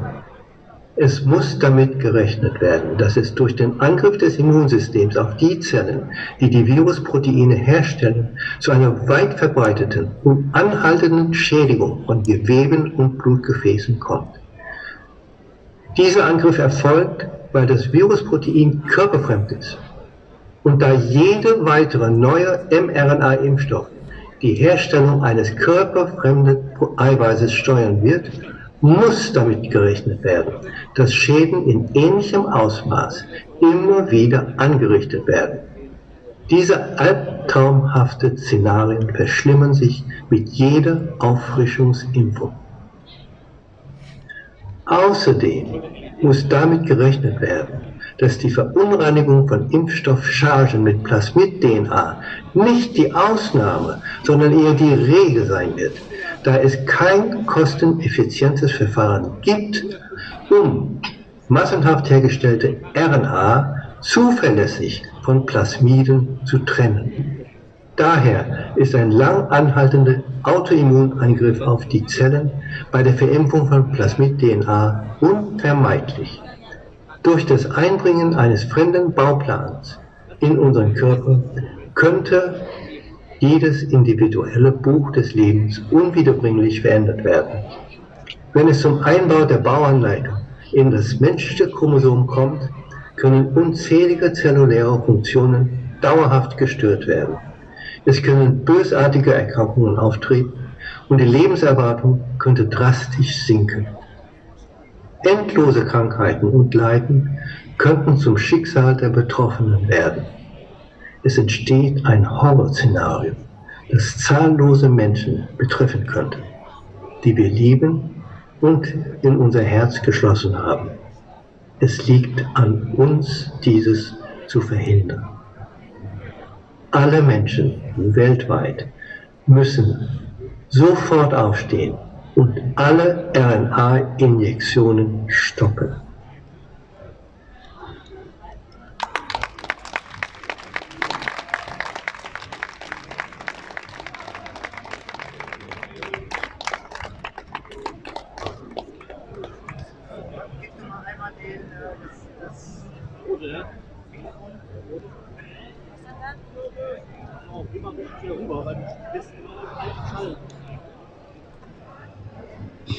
So, das war Sucharit Bhakti. Sucharit Bhakti ist eine echte Koryphäe im Bereich der Epidemiologie.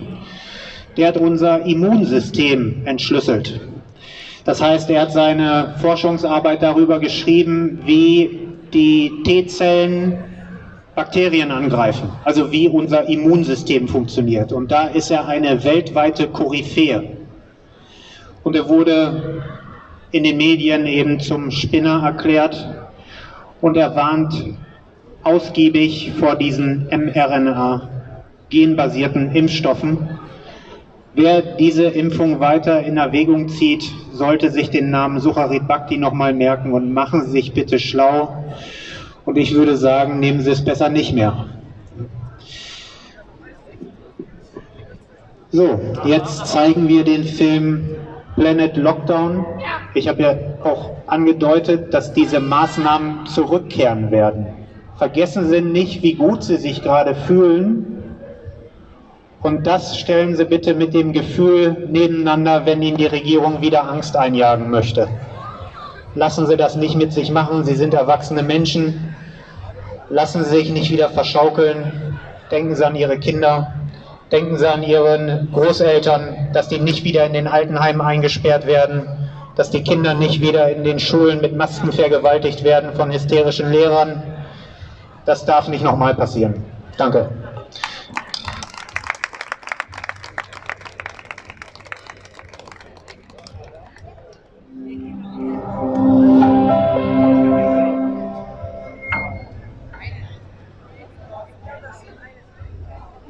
As we come on the air tonight, much of America shutting down. We will shut you down, we will arrest you, and we will take you to jail. The welfare of humanity has always been the alibi of tyrants. I think regional quarantine facilities are going to be needed into the future. We'll also need it for unvaccinated people. So this I'm going to give you a warning, yeah? Is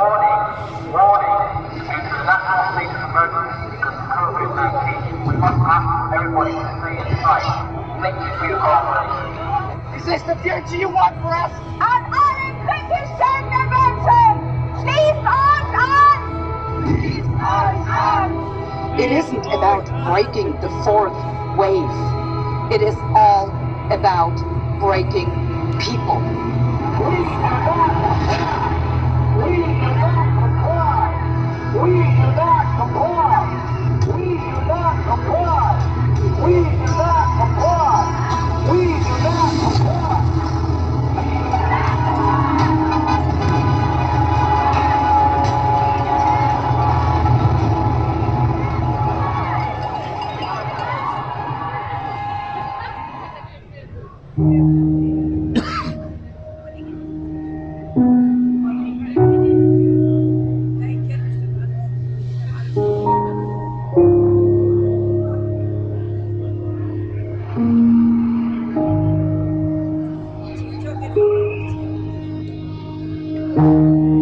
We are in a strange place, you know,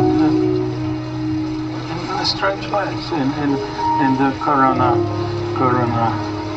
lockdown, you know. That would be the opening. That would be the opening. I've never seen the Great Lawn so empty. This is not life.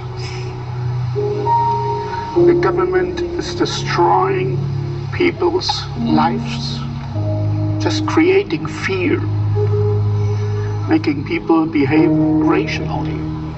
I was very puzzled since the very beginning, and I was alert to the fact that what we were living was not quite right.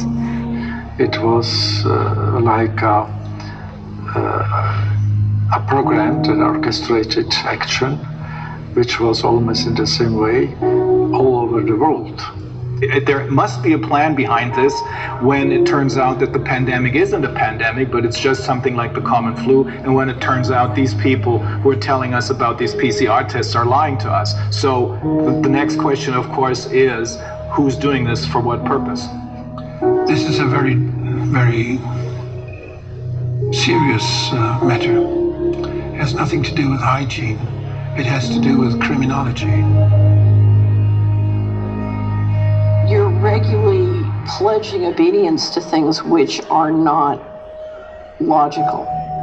Are we somehow fueling the very system that is harming us?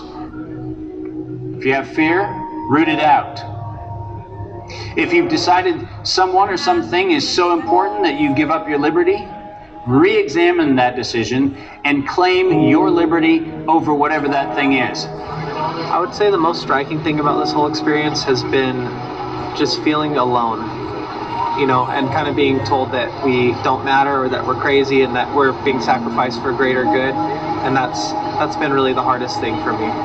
Communist system really wanted to separate us. It was not called social distancing, but practically it was the same idea and the same logic. Not to let us go together to talk and potentially to prepare a revolution to destroy communism. I want people to feel free again,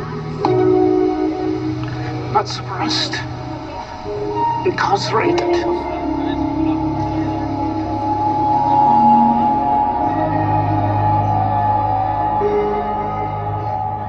When I first heard the phrase lockdown, for example, I hope, like most people, I thought this is a phrase you use in relation to controlling unruly prisoners. They have lockdowns in prison when there's some particular trouble, and they want all the inmates confined to their cells so they can deal with the problem. And we're not inmates in society. We're not subjects of a king. We're supposed to be citizens in a participatory democracy. It's a control measure.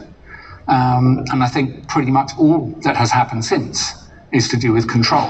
So when you hear lockdown, that ought to set off alarm bells somewhere in the recesses of your mind, because that's not the kind of phrase that politicians ought to be using in any sort of free society. It was clear to me from the beginning that this is unconstitutional, this is completely illegal.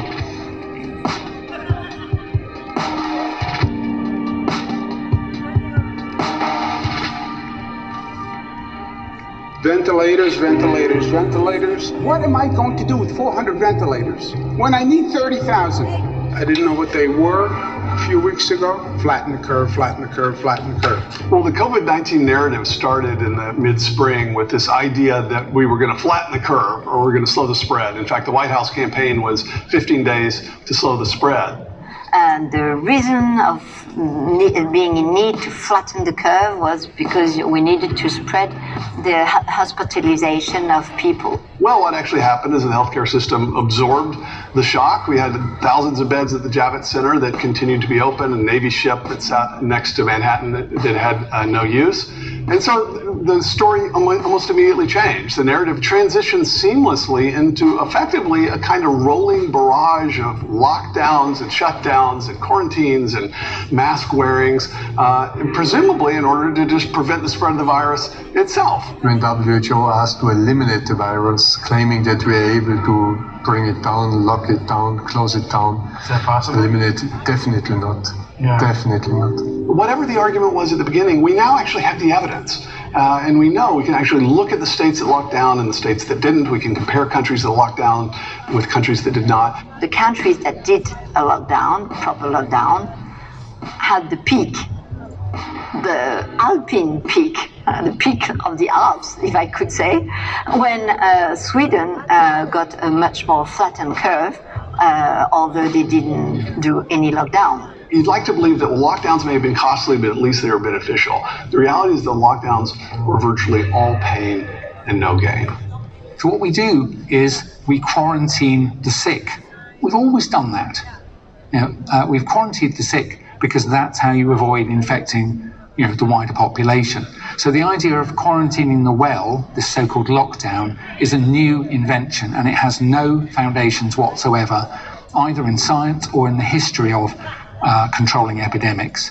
We should work towards herd immunity to end the lockdowns and reopen businesses. Basically, young, healthy people should get naturally infected, the vulnerable should be protected, and we can thus reach herd immunity. Most public health experts say that is a dangerous path.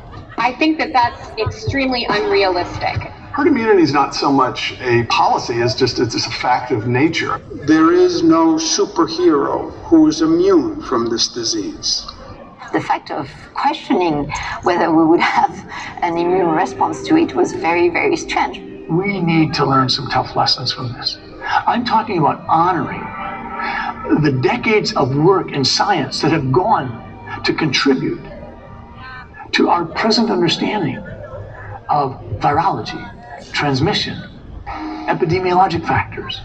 We've had it said that if you're going to go from point A to point B, you got to wear a mask. But once you're at point B, you can take the mask off, doesn't matter. We have absolutely sacrificed science and thrown it at the feet of panic and frenzy. Do any of the restrictions of public life make any sense? No, none at all. In fact, that's why they should be lifted immediately. All of them. Border closures, school closures, social distancing. There's almost no science behind most of these. We really can't take a crisis like this and turn it over to politicians, bureaucrats, academicians, and intellectuals. COVID-19 is approximately Seit einem halben Jahr hast du hier einen Schlüssel, Helge. To seasonal flu. The infection fatality rate for this new coronavirus is likely to be in the same ballpark as seasonal influenza.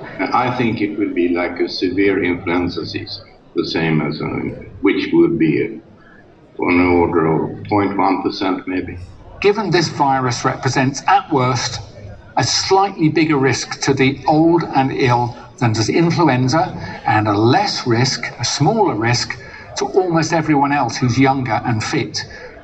It was never necessary for us to have done anything. We didn't need to do anything. Lockdowns, masks, mass testing, vaccines even.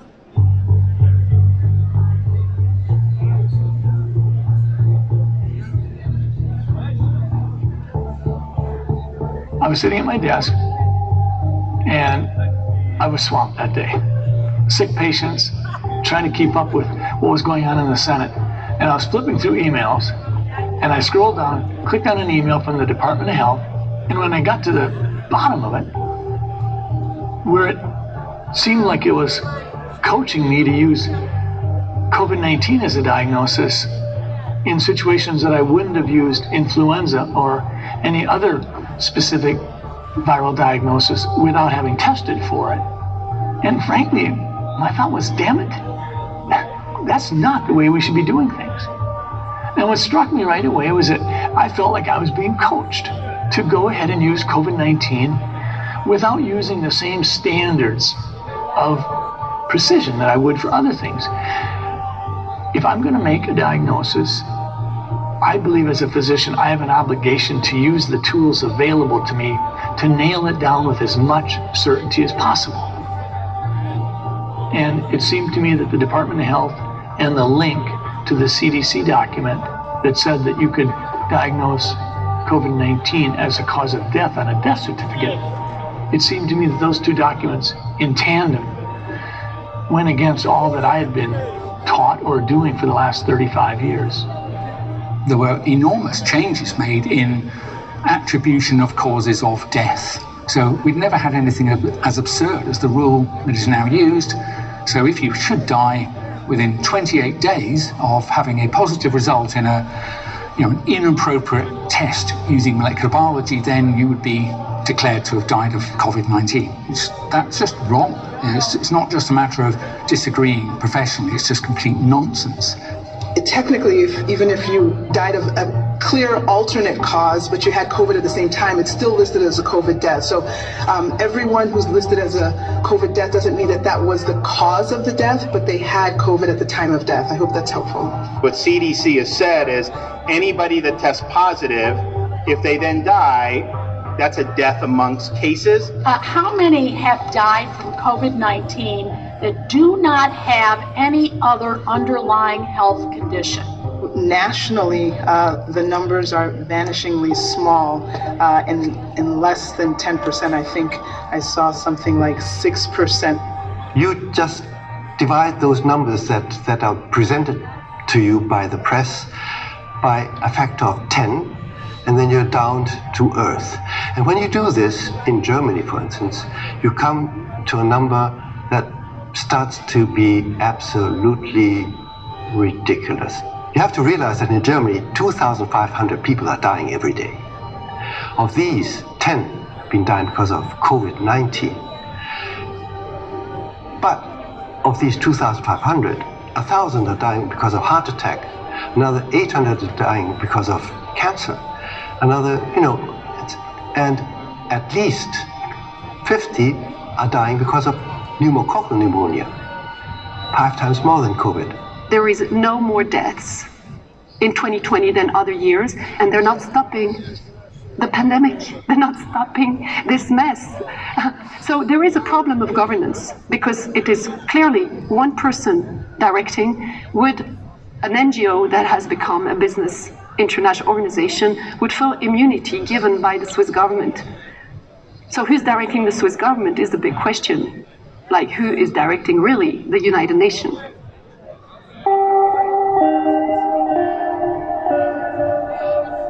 A record average of more than 80,000 cases a day now in this more than country. 47 states. And the number of new cases is rising faster than ever. And why? None of us have ever been told to slow down on testing.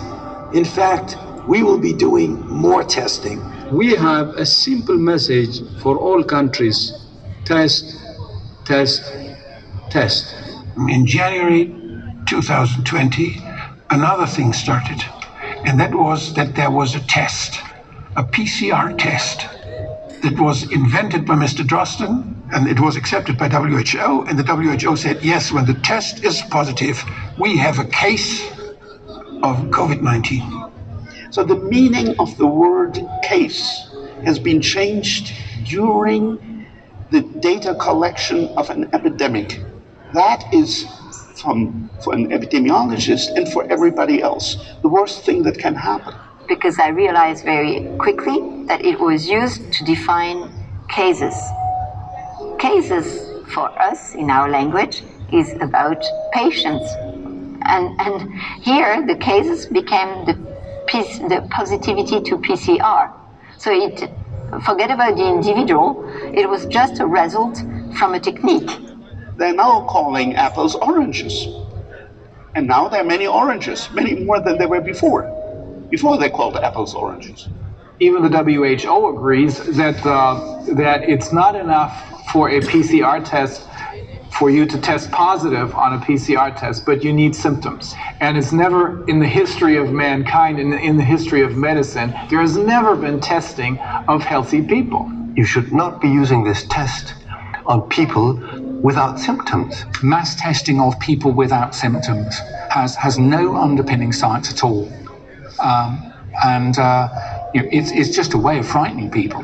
It creates the impression that something bad is happening because there are so many cases. No, there are not so many cases.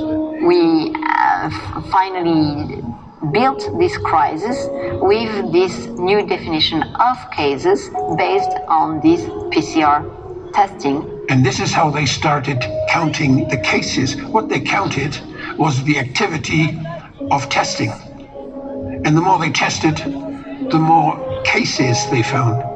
$100 billion to roll out a nationwide test. For starters, we're at about 1 million tests per week. Where there will be millions of tests per several weeks.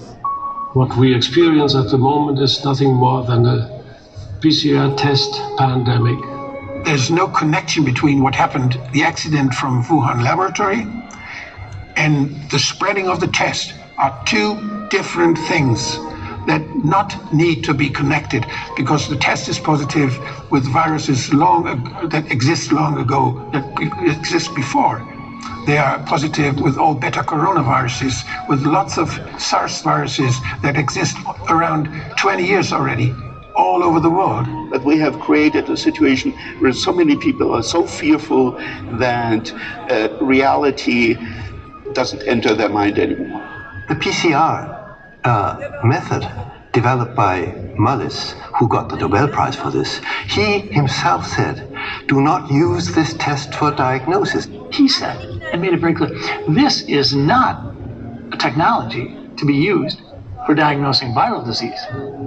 This is a technology that can help us take a small strand of DNA material and, if you will, manufacture billions times more so we can work with it and learn. And with PCR, if you do it well, you can find almost anything in anybody. It starts making you believe in the sort of Buddhist notion that everything is contained in everything else, right? I mean, because if you can amplify one single molecule up to something that you can really measure, which PCR can do, then there's just very few molecules that you don't have at least one single one of them in your body, okay? So that could be thought of as a misuse of it, just to claim that it's meaningful. This test should be trashed immediately, worldwide. And it should be considered a criminal act for anyone to be sent to quarantine because this test was positive.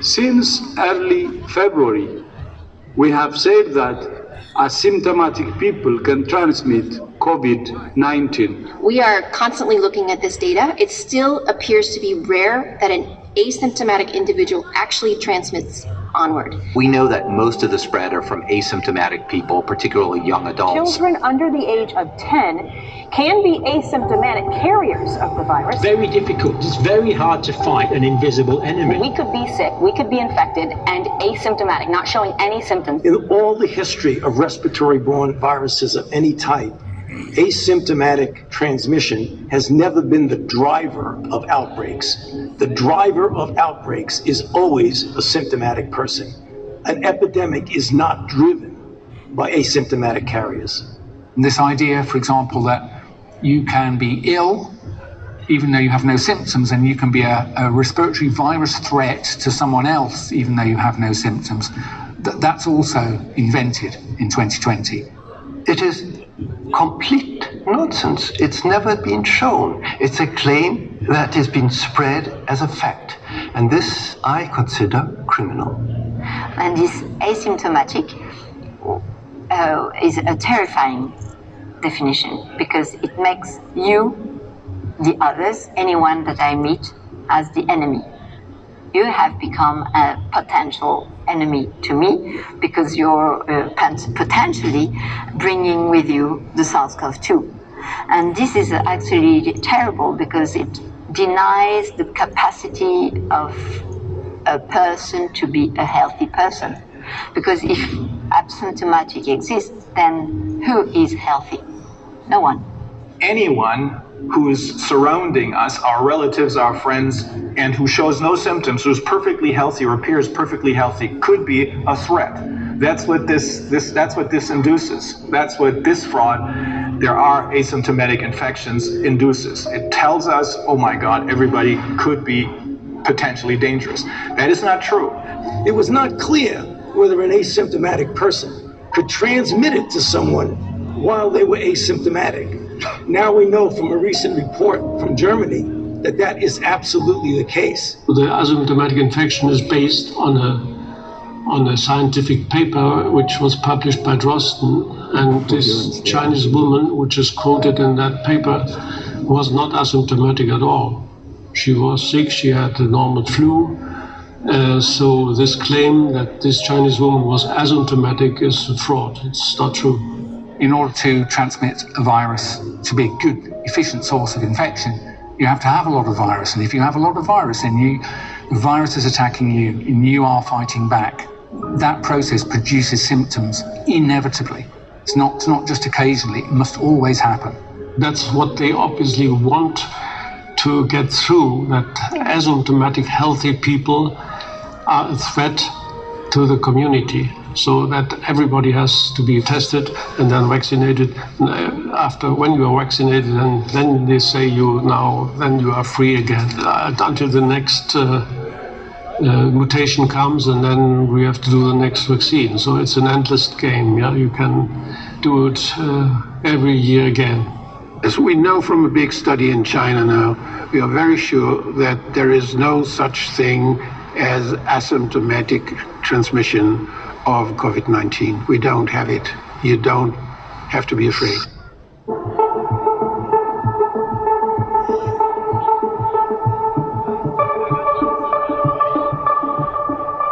The World Health Organization quietly changed the definition of the term herd immunity this year.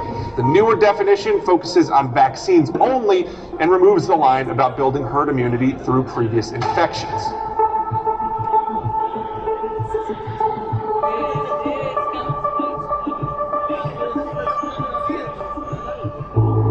Herd immunity is a concept used for vaccination, in which a population can be protected from a certain virus if a threshold of vaccination is reached.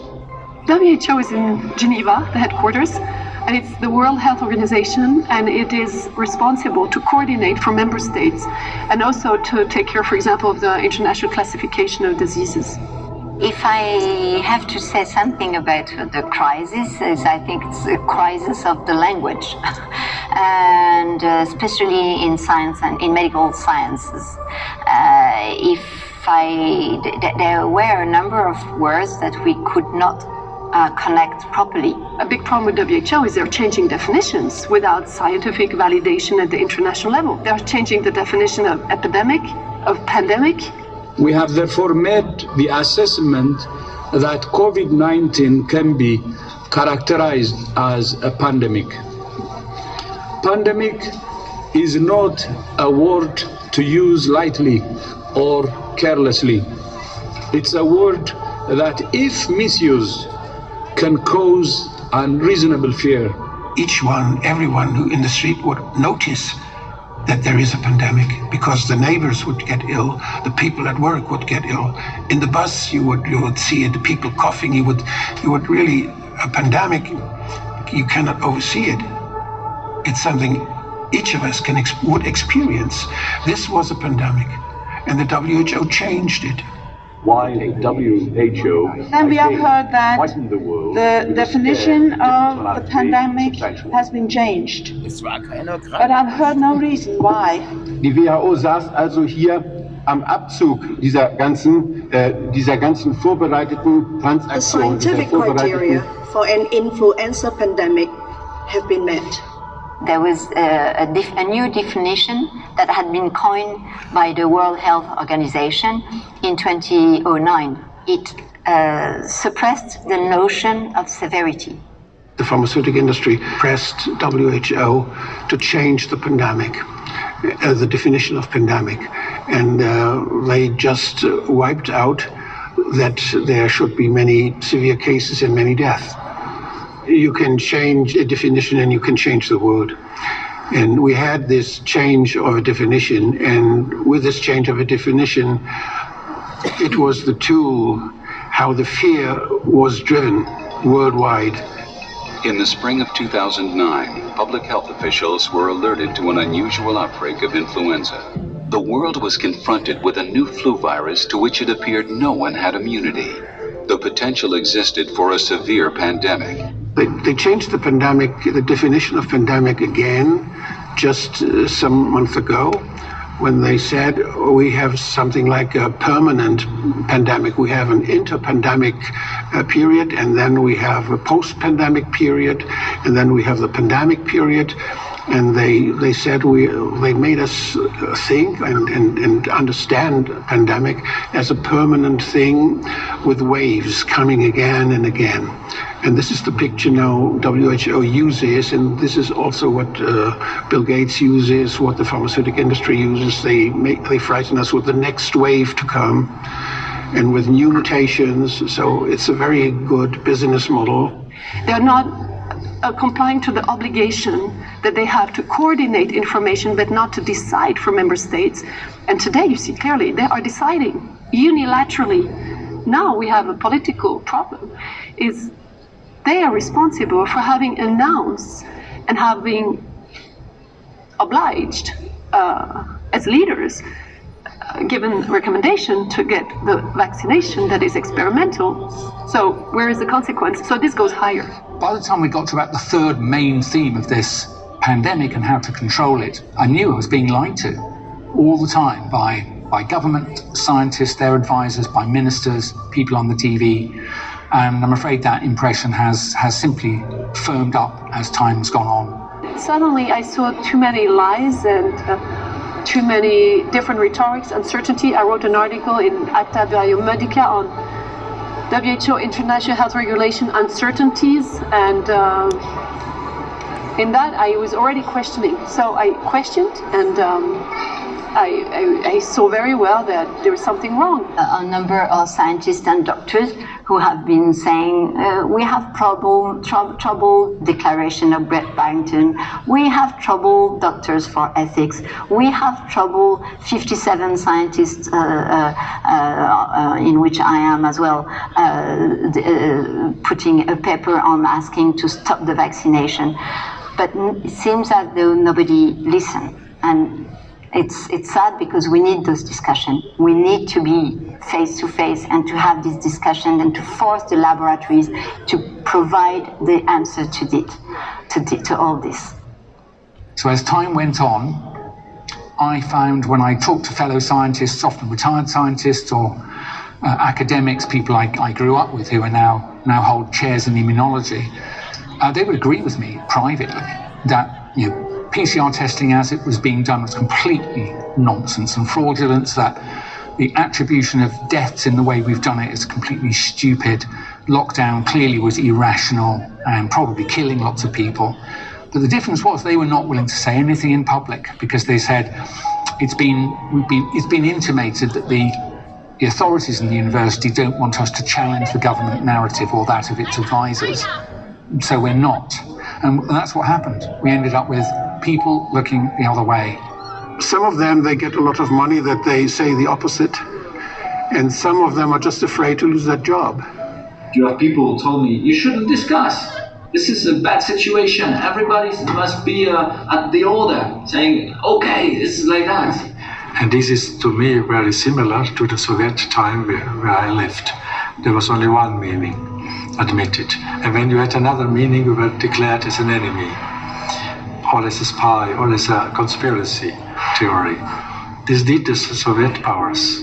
When you have another opinion, you said you are a conspiracy group. You have a conspiracy theory, and you have hate speech. This expression hate speech came from the communists. People should oppose all kinds of government restrictions, and this is the only lesson which we have learned from the history, and especially which we have learned from our communist era. It's when we delegate authority to some central government whose dealings now are totally intertwined with very big business, and pharmaceutical industry is just about one of the least ethical of all. And they are being given access, total free access to our bodies, our minds. What could be stupider than that? I mean it truly as stupid, not everyone is evil. But a lot of stupid people bring the evil ones into positions that they should never be in. It's government by decree. It's government by confusing and contradicting rules and regulations. So that's what they're trying to do. And why are they doing this? This is a psychological operation. Because the only way you can get people to do stuff that they otherwise wouldn't do is by keep them in a constant mode of panic. Fear makes us act totally irrational. And that's what we see. Nothing makes sense. This creates a situation whereby people give up on using their own minds. They delegate their minds to the herd, to the authority. I don't know what to think anymore. It's so absurd, all this contradictory information. Human beings crave coherence. And so if you can put them in a state of incoherence, they will literally do anything they can to get back to coherence. It's a typical torture tactic. If you just do what I want, I will allow you to go back to a state of coherence. So if you just accept the passports, you'll be free. Or if you get the vaccination, you'll just be free. I never thought I'd be in a situation where I could imagine what it might have been like to be in Guyana with Jimmy Jones in 1978. What must it have been like for those people to incrementally move towards a place where finally they were willing to drink cyanide-laced Kool-Aid? Hour in, hour out, day in, day out, week in, week out, month in, month out. One story after another, one piece of bad news after another, one more sensationalized headline. It's almost like we're slowly being beaten down until we get to a point where we say, Uncle, I give up. I'll drink the Kool-Aid. Nowadays, the people, when they have a question, they don't try to find an answer, and they don't try to collectively find an answer with their friends or their family and something rooted in the reality. They go into consulting Wikipedia, and they will have a direct answer given by kind of a superior consciousness that could be the digital world. But it's grounded in a lie. Schools, the quality is very, very low, and is growing lower and lower, because keeping people ignorant is the key to success in that case. I think we should de-invest. We should go away from this illusion, from this delusion, and go back to the real.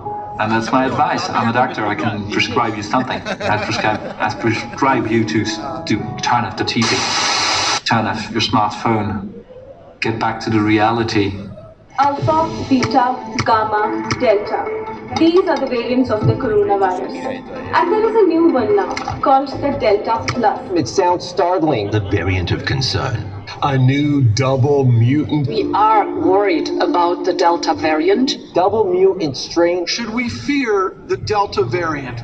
Absolutely. Growing concerns about Omicron, the new coronavirus strain. The fifth variant of concern. You don't want to frighten the American public, but when something occurs that you need to take seriously. We are seeing clinically in South Africa. It's extremely mild. For us, that's mild cases. We haven't admitted anyone. I spoke to other colleagues of mine. The same picture. We have 48 cases in California we've identified, and the vast majority, overwhelming majority, have been fully vaccinated. 60 of these people got infected with Omicron. All of them showed mild or no symptoms. I just want to urge everyone, vaccines work.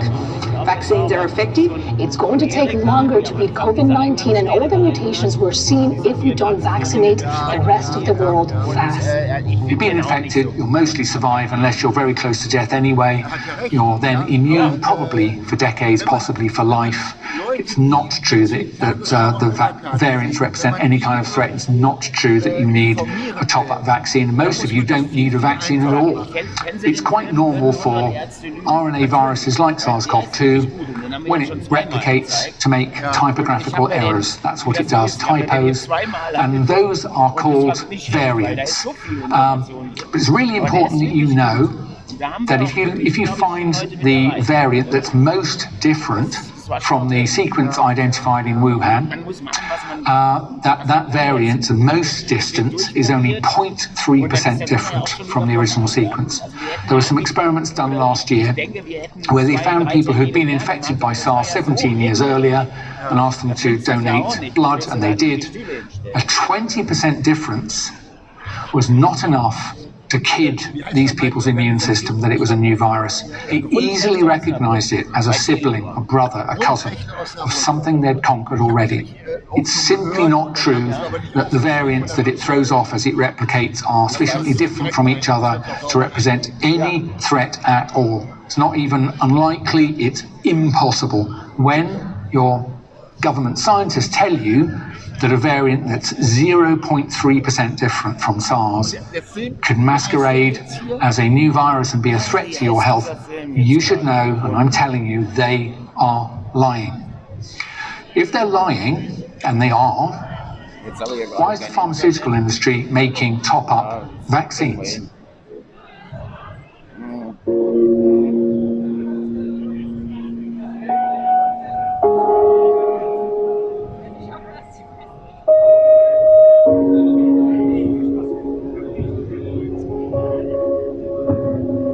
Wenn du auf deine Seite gehst, dann ist das einer der ersten Filme, die dann kommen, wenn du auf Video gehst, oder? Nee, im Moment noch nicht. Das ist, nein, ich suche gerade nach unserem Flyer hier. Ich kann den jetzt gerade tatsächlich. What a lockdown does is make all of us less healthy because it interferes with producing goods and services that serve the needs and wants of human beings. When we're talking about trade-offs, this idea that, well, right now is not the time to think about the economy. Right now is the time for all of us to stay home and be healthy. That's absolutely a falsehood and a false distinction, because these two things are one and the same. When you want to talk about the growth, the vitality of the American economy, it all begins with small businesses. Those small businesses were all over Europe more or less killed. That's the real issue of the day. And how to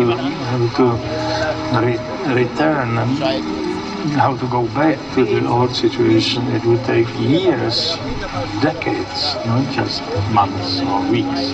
I think that the people are now weaker than they used to be 8 months ago. Suicides are skyrocketing. Businesses are dying. The entire middle class is very, very close to bankruptcy, not just in Germany. That impoverishment is going to cause far more deaths from hunger, from suicide, from alcoholism, from desolation. That's what we ought to be worrying about, not the danger posed by the COVID virus, which is absolutely manageable. This has been our premise all along, was that this isn't equal protection under the law. This is very unfair and damaging to small businesses. Meanwhile, you've had big business sort of allowed to continue business as usual, while middle America and the hardworking middle class of this country is just being decimated. Many restaurants and bars across Melbourne are still struggling for customers despite Lockdown 5 ending. Under the new rules, non-essential shops will be shuttered. Stores such as Lowe's and Home Depot remain open per the governor's order. Whether by intention or not, what we saw is a kind of massive transfer of wealth in the economy away from all of these tens of thousands of small and often family-owned businesses toward very large publicly owned businesses that happen to benefit from the digital economy. I would think whether you're left, right, center, libertarian, whatever, that's something that ought to trouble you. We have 100 small businesses on Main Street in a community. You declare them non-essential, shut them down. Suddenly Amazon and Walmart and the big box stores can come in and take away all the market share. In the meantime, the people on Main Street have to keep paying off their credit cards or their mortgage. So they're in a debt entrapment. And they're desperate to get cash flow to cover basically their debts and their day-to-day expenses. In the meantime, you have the Federal Reserve institute a form of quantitative easing where they're buying corporate bonds, and the guys who are taking up the market share can basically finance at 0 to 1%, or their banks can at 0 to 1%, when everybody in Main Street is paying 60 to 70% on their credit cards without income.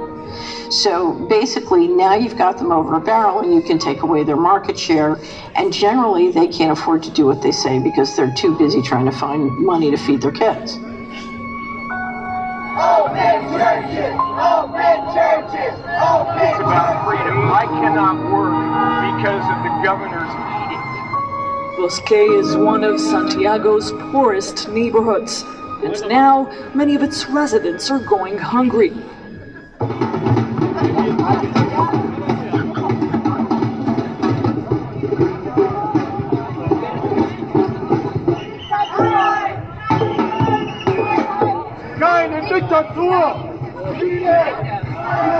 These protests are everywhere in Germany. Nearly every weekend we have 10, 20 protest marches.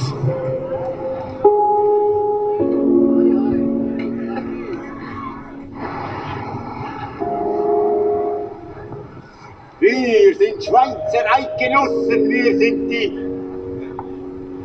Deception for the people. Deception for the people ist diese Theater. Worttheater.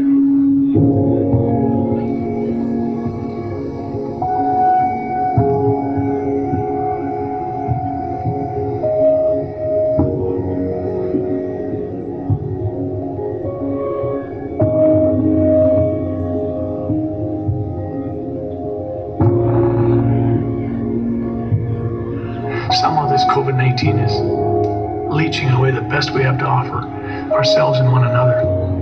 That's why I get so angry inside to even think that there could be some sort of agenda that is being satisfied through collectively our global response to this pandemic. When I was having my sentinel of flu in my region there, my public health region, there were about 120, 150,000 people living and working there. And so I had 10% of them in a very heavy flu season. That means 10,000 patients with flu. And in Mexico, there were 600. What's that? There are 20 million people living there in this region. And they spoke about pandemic. I did not understand that. This is the reason why I started making my research, and I tried to find out what was after it. And I found out this was a big hoax. Dieser ganzen vorbereiteten Transaktionen, dieser vorbereiteten Geschäfte, die zwischen Staaten und den Pharmaunternehmen formuliert worden waren. And then I found out about the contracts of vaccines that were prepared already. Many countries, including Germany, Italy, France, and Great Britain, concluded secret agreements with pharmaceutical companies before the swine flu incident, which obliged them to purchase swine flu vaccinations, but only if the WHO issued a pandemic level 6 alert. I found out about the plans of the WHO about pandemic preparedness, which was already had started when WHO invited the industry to do something for health. And the investors came, like Bill Gates, Bill and Melinda Gates Foundation, Wellcome Trust, and they came and they gave money to WHO, and they made out of it, they made a public-private partnership out of WHO. Today, UN organizations, foundations, NGOs, and industry contribute almost 40% of the WHO's annual budget. Our priorities are your priorities. There are people who are interested in new infectious diseases spreading. And this is a very, very serious matter. It has nothing to do with hygiene. It has to do with criminology. If we have to literally search for dark shadows, boogeymen, and bad people around every corner, I don't know how we get motivated in the morning to get up and try to make the world a better place and leave the legacy of having improved the world at least a scotch. Medicine is a big business, probably the biggest business in the whole planet. Big business means, unfortunately, big corruption. So, with all that amount of money, you can corrupt politicians, you can corrupt medical doctors, you can corrupt souls if you want. The idea of public health, where you're looking at how do you do the best job you can for the most people, that's totally lost, and you can see it here with the policies around COVID-19. They're designed to kill people. Really, I mean, that's a strong accusation to make, but nobody's ever been able to explain to me how public health or anybody's health improves by taking an 80-year-old person and depriving them of human contact until they give up their will to live. That's the type of behavior you would expect from Nazis, not from public health officials. These countries have used COVID as the opportunity to initiate euthanasia for the elderly and disabled, to get rid of the economic burden, to get rid of those who still remember history.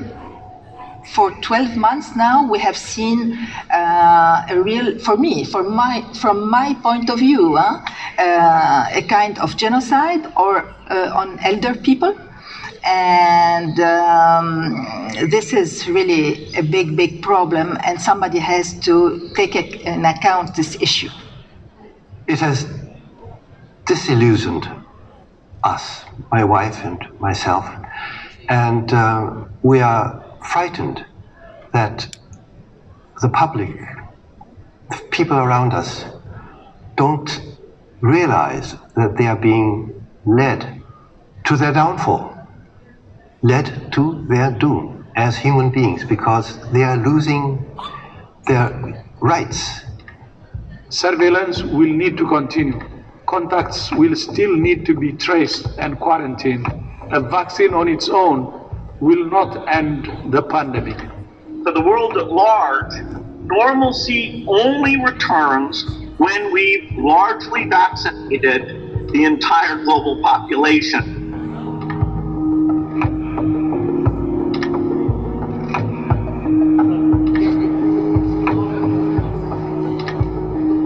Seven NFL stadiums are already being used as mega vaccination sites across the country. I am completely sure that it was not appropriate to go only for a massive vaccination. There had never been any vaccination approved for coronavirus. To say now we are gonna develop it and implement it as a massive solution, it is awkward. It doesn't sound right to me. This is a truly experimental vaccine on the entire world. So these gene-based vaccines they're not approved by any medical authority like the FDA, European Medical Agency, Medicines Agency. They are available only what's called an emergency use authorization. So if there wasn't an emergency, they simply couldn't be administered at all. We don't know very much about them. we don't know anything at all about the potential for long-term side effects. There's three things you'd like from a vaccine. You'd like it to be very safe in all the populations that you indicated for, no side effects. You'd like it to block transmission, and you'd like it to avoid the individual who gets the vaccine getting sick. When we're looking at the research endpoints right now with Moderna and Pfizer, the benefits they're telling us, what are they looking for? What are they looking for the results? What is the success to them? Well, there's only two endpoints they look for. One is, does it prevent you from having a positive PCR test? Number two, does it prevent you from having one COVID-19 symptom? Just one. That's it. The phase 3 endpoint is slightly different than those things. These are the most important endpoints to look at. The research on both Moderna and Pfizer are skipping that. They're not looking at that. We don't know if these vaccines will work. We don't know if they'll work to avoid deaths. We don't know if they'll work to avoid transmission. Once you get the second dose, that you might just get 2 months of immunity. Just 2 months. That's it. So there's very little efficacy or benefit by taking these vaccines. But then when you look at the risks, you see a lot of things we need to be concerned about. Is there something to worry about with medicines? That is, might some of them have side effects? Do we need safety testing? I mean, we're taking things that are, genetically modified organisms, and we're injecting them in little kids' arms. We just shoot them right into the vein. So, yeah, I think maybe we should have a safety system where we, do trials and test things out. Anstatt dass er einfach sein Windows in Ordnung bringt. Cell and gene therapy. I always like to say, if we had surveyed 2 years ago in the public, would you be willing to take gene or cell therapy and inject it into your body? We would have probably had a 95% refusal rate. I think this pandemic has also opened many people's eyes to innovation in a way that was maybe not possible before. By coincidence, all the laboratories have focused on the spike protein, which is again triggering because the spike protein is the hotspot of the genome in terms of mutation. So if you want some specificity, you are not going to go on the path that varies the most. You're going to go on the path that is more steady. And they went onto the strategy of targeting the spike protein, which is a good solution if you want to say that you are going to develop several vaccines, because each time you have some variation, some mutation in the spike, you may need to develop a new vaccine. Shares of Moderna getting a boost today. Pfizer actually hitting a new high after the FDA authorized COVID-19 booster shots. If you think about it, there's still a lot of viruses for which we do not have vaccines yet.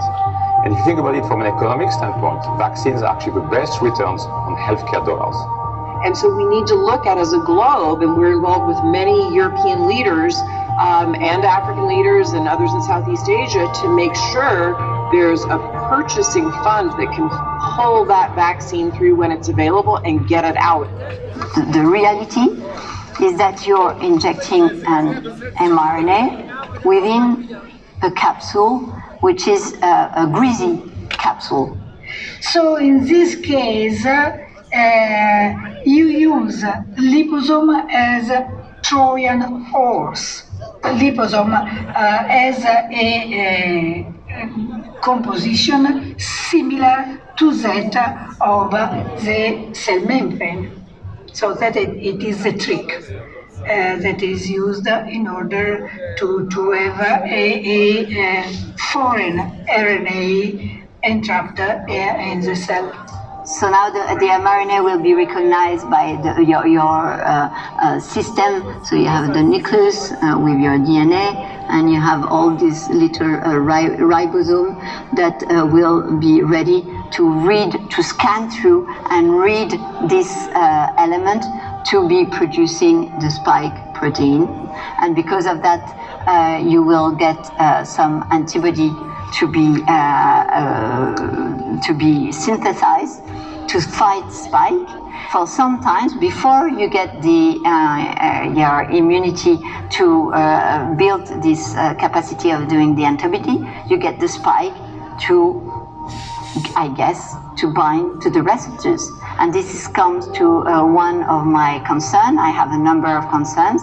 One is about the fact that the spike may eventually bind to receptors, and where do we have the most of the ACE2 receptors and the BSG receptors and the neuropilin-1 receptors. Those are the three types of receptors to spike. Testis is the hotspot. Sir, your testis. Second would be the placenta, basically, and third would be the intestine. Can the COVID-19 vaccine cause infertility? This is probably the most common question I get from women. A so-called sterilizing vaccine, because it gives you that full protection.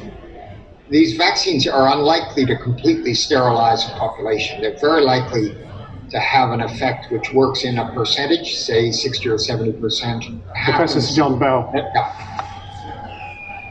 There is no long-term data looking at these vaccines. We don't know what can happen a year after this vaccine, right? We just developed it. I share some caution on this because we just don't know the long-term side effects of basically modifying people's DNA and RNA.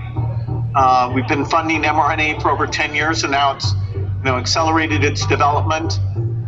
If we can make messenger RNA work safely in humans, it will be a very broad platform, a new class of medicine. I think there's going to be a lot of breakthroughs on the medical front, particularly around the synthetic mRNA. It's like a computer program. You can basically do it. You can turn someone into a freaking butterfly if you want with the right DNA sequence. mRNA is an information molecule. It's like software. It's a software of life. There are 4 letters that makes every one of our drugs. It's just the order of the letters that goes from product 1 to product 2. So once you figure out how to make it work once, then you can have a lot of new products coming very quickly. No matter what, this is the classic alphabet for RNA. Here, this synthetic piece is not relying on this alphabet, but on that alphabet. A, Y, G, C. No U. Every single U was replaced by a Y, meaning that your cells receive now something that they've never heard of, they've never seen. We are in the experimentation. We have loads of questions, but no answers. These new injections that we call vaccine give a lot of problems, a lot of very important adverse effects. Microcoagulation occur nearly everywhere, and this is the very difficult and dangerous things. Then, of course, because of this microcoagulation, you can have any kind of stroke or myocarditis, problem of thrombosis or pulmonary embolization, and so on and so on. Autoimmune disease can be triggered by these gene-based vaccines. Maybe it has come to the stage that you already have the antibodies, but this cell is late in producing the spike protein, and because you have the antibody, what do you think the antibody goes? It goes to destroy your cell, your own cell. This is called an autoimmune response, and it is a hypothesis as to understanding what happens in thrombosis and all these vascular issue that we've seen. We have some example of patients. I could see their blood with this dark field microscopy just before and just after, and really it does change. Really, you can see that's getting worse afterward. In the beginning of this year, I said, yes, it's very easy to treat the persons who have the COVID disease, but we don't know how to treat the vaccinated. Hey, my name's Kyle Warner. I'm a professional mountain bike racer, and I took the Pfizer vaccine. My second dose was on June 10th, And about a month later, I developed pericarditis, which is swelling of the liner of the heart, as well as POTS and reactive arthritis. It's brought an end to my career as I know it, and a lot of my just day-to-day life has changed drastically. Most of our vaccines are bloody safe. They're really good. And if they harm anyone, it's an extraordinarily rare event and genuinely not intended. But these gene-based vaccines are recklessly being used, including in people who are not at any risk from the virus, and some of those people are being injured and some are dying. That's murder as far as I'm concerned. So if it's going to be used, it's better to focus on those groups who have risk of severe disease and death, rather than, as we see, some countries are using to give boosters to kill children, which is not right. Because you doctors that are not saying anything, and anybody who's involved in administering these vaccines, especially to young, healthy people, I think you're breaking the Nuremberg Code, and I'll be delighted to help with your prosecution. Since they're experimental, I think it should be the choice of the person whether or not they are in an experiment. In fact, the Nuremberg Code was created for this after World War II. We were never supposed to force any human into an experiment against their will. And when people say, oh, they're not being forced into the vaccine, well, if you prevent somebody from getting a job, from going to school, from traveling, from doing anything that makes you a free, sovereign human being, then yes, you are forcing them into a vaccine. We need to stand up for our human rights and not force any human into an experiment, because this is truly an experiment. Almost 4 months into the vaccination effort, providers are beginning to run out of people who want to be immunized. 70 years of age and older, we know they are just so vulnerable to getting ill and dying from this vaccine. The people who are dying from this disease, these vaccines are safe. Why? They can still kill you, even if you are under the age of 27. We need to be clear and direct about our messaging and our efforts to address the global pandemic. There's no wall high enough or ocean wide enough. Ja, zum Wohle, ihr Lieben. Us safe from the vaccine and from the COVID-19 in other countries. The federal government continues to take aggressive action and proactive steps as we attack the health and safety or protect the health and safety of the American people. The collaboration of medicine with government, particularly law enforcement and all that, is absolutely the end of democracy. It has to be deadly because the police state is what comes out of this. But when doctors become agents of government, when they work together with government, they are no longer to be trusted. They no longer regard the Hippocratic Oath as something they have to abide by. Then it becomes really the greater good. Who decides what's the greater good? Have we ever been asked to vote on which items would be for the greater good?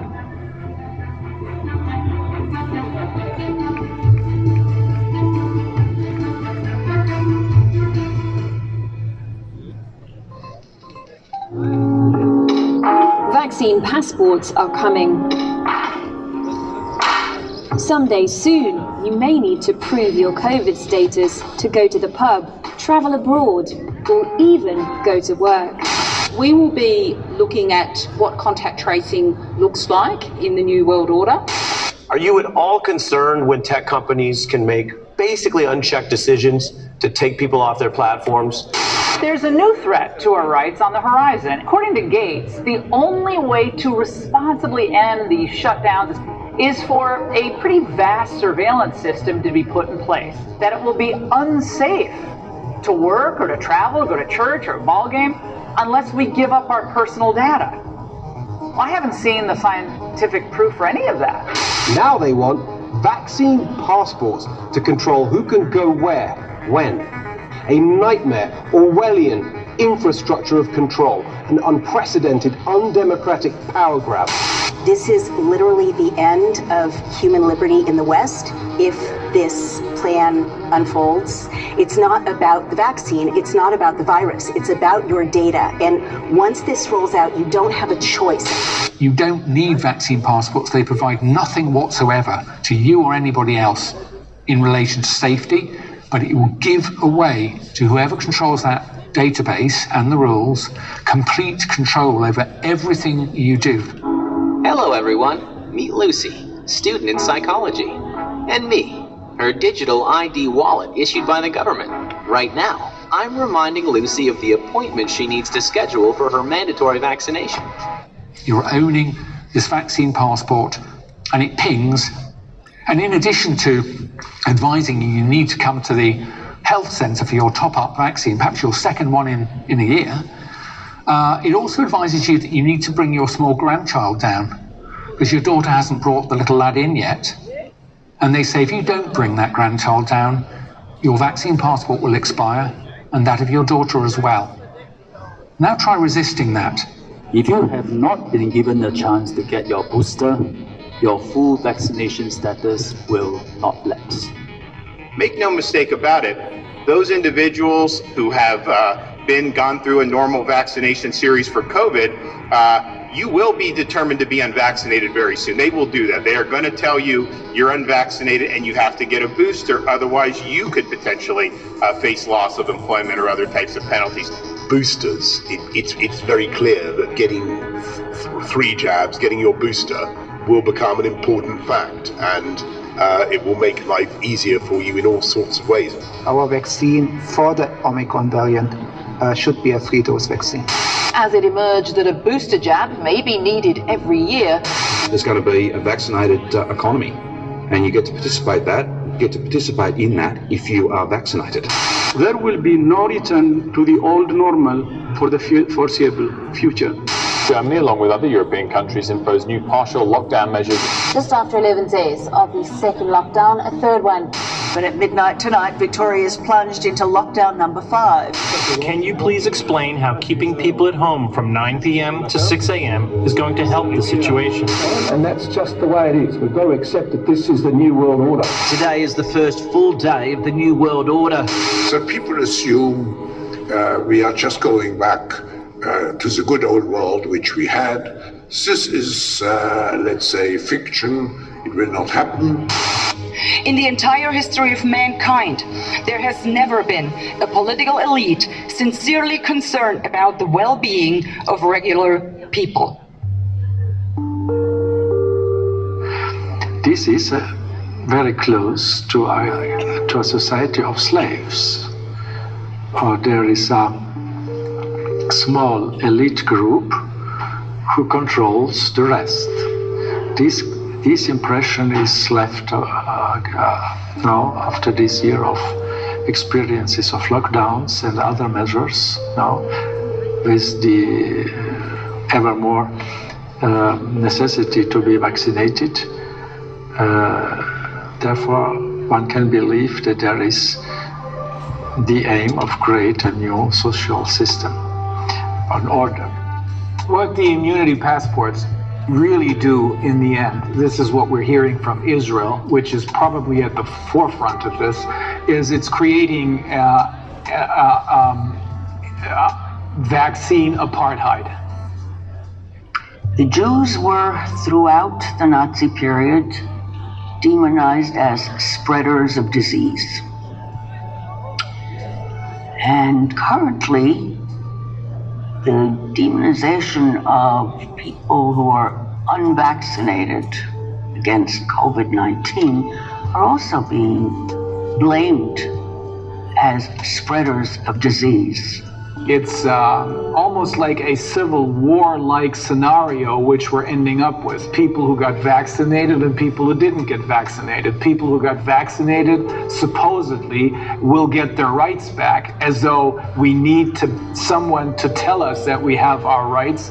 No, these rights have always been there. If a few people want to control the many, the question is how can you herd all the sheep into the slaughterhouse without them realizing and resisting? So the perfect thing is invisible enemies. Virus is perfect because it's invisible. You can't prove that it doesn't exist because it's invisible. So invisible enemies are always the preferred one, particularly if they scare people. If you can use fear and introduce significant fear, then people will need government to protect them from the invisible enemy. Then the second tactic, which is very effective, is divide and conquer. The media plays a very important role. If you can turn men and women against each other and black and white against each other, these are all ways to institute fear and get people to go along with things. What COVID-19 is the institution of controls necessary to convert the planet from democratic process to technocracy. So what we're watching is a change in control and an engineering of new control systems. So think of this as a coup d'etat. It's much more like a coup d'etat than a virus. And this is always the trick. Once you have the people scared, they will accept everything. The plan is very clear. The health crisis has been used to achieve a total control on the economy, on the lives of the people. They want to transform the world into a system which is probably close to the Chinese system. You know, in China they have this social point system. They have no freedom whatsoever. They are just in a big cage, in a big prison, an open-air prison where you have to do whatever you're supposed to do.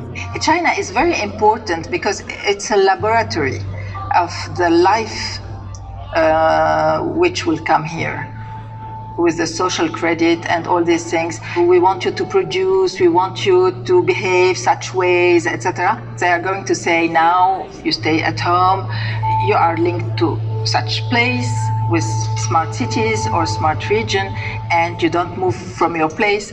Where infections are high, people will be told to stay within 15 kilometers of their home. What do you make of the government's move to restrict freedom of movement to within 15 kilometers of a person's home? Does that not raise legal questions about fundamental rights? In a word or a sentence, 2020. Recovery, 2021. Normalcy. We used to say you will be unique and your unicity is very important. A normalized, hyper-normalized world, they want you to be the same guy if you are in Switzerland, or they don't need anymore your unicity. There are many, many people who have phones and do digital banking on their phone. They have access to money on their phone, mobile money. But all of a sudden, people really said, oh my gosh, to not have to stand in line for my government payment where I might get sick. I mean, I assure you, whatever anybody pays you with unemployment compensation, it's not worth giving up your freedom. That is an opportunity we can use. Ultimately, what it's going to evolve into is a financial transaction system where I can stop you from moving around spatially, or I can turn off your ability to transact. They want you to obey and to answer to procedures. They want to have the same procedures if you are in Switzerland, in France, in Italy, Germany, China. Why? Because the money is the same all over the world. The hand who holds the money is the same all over the world. The discussion is not allowed. If you're calmed down, if you're wiped out in the channels, if your books are burnt, I think this is a society I don't want to live in. And then I start fighting. Well, the few try to control the many with threats of imprisonment, threats of fines, and the reality is, you know, the people that would come out to arrest me, the deputies, the sheriffs, the police, they're of the same mindset as well. They're Americans as well. They're not robots. They're also Americans that want their freedoms as well. It's been a year, and we're still dealing with these mandates and regulations. And they always throw the word out, temporary. Well, what is temporary? I mean, is temporary 5 years? Is it 10 years? Is it 20 years? What is temporary? I mean, to me, it's been this long, it's permanent. You may think that it's difficult to fight against the government. You know, it's a big bad government. You know, you can't win. But the government needs to realize that it's the other way around. They're fighting against the big bad people of America. They can't win. There's way more of us. And if they want that fight, then they can have it. We're not going to back down. True Americans will not back down ever, and we'll win. And we're not going to lay down. We're not going to run from a fight with the government. You know, that's what they want you to do. They try to beat you down financially and with all these different regulations and mandates, and they hope that you just eventually kneel down and kiss the ring. But it's something that I'm never going to do. I'll fight as long as I have to, as hard as I have to. The first step is very, very difficult sometimes. You just have to decide what is more important, that everything is quiet and you don't have problems, or whether you have more problems if you don't say it. Yeah, attacks on freedom were coming from politics and ideology and so on, and now they are coming from health experts. If they are health experts, I don't know. So it's a very intransparent thing. You think it is a pandemic, a viral problem, it's a sanitary problem. If you unfold the monster, you will see medical crisis, it's a science crisis, it's a social crisis, it's a political crisis, it's a financial crisis, an economic crisis, a school crisis, a societal crisis. And all those crises were already there. I'm 42 years old, and all my life I've been told, we're in a crisis. It's the crisis. But now it's precipitating into this COVID crisis, and it's a call for solving it. We have to take this opportunity. If we don't take it, it's gonna come back again, harder and more violent.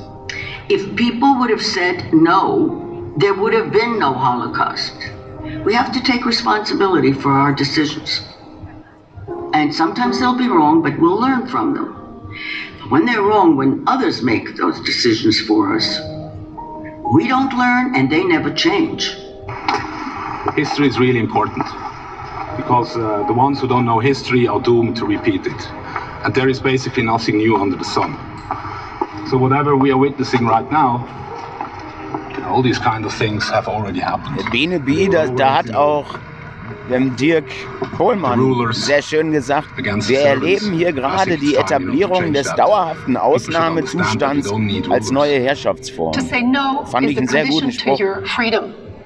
Today you have the choice.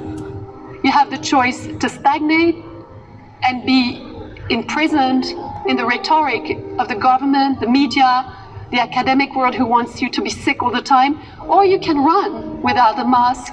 You can be free, and you know your body, you know you're healthy, you know who you are, and you can just go. You're not alone. I lose all my side jobs, or I lose friends. You lose a lot of people who don't want you to say it, to speak out, because it makes them feel bad when you speak out and they don't dare to speak out. Everybody's trying to suck up to and get along so that they can have a role in the new system. That's not a system you want to live in. I have a responsibility as a politician, as a doctor who knows those things. I am the one who trained all his life dealing with infections, with epidemics, with epidemiology. This is my work. So if I would be quiet, I could not see myself in the mirror anymore. Courage is still having the motivation to fight when the odds are stacked against you, or when the perception is the odds are stacked against you. The courage to still fight and still believe that you can win. That's what courage is. But what I would say to the middle group of people who are saying, I know that this is wrong, but I'm afraid, so this is your moment to really be a patriot, to stand up for your country, to stand up for your friends, your family, your community, your state, your country. And we need you to do it.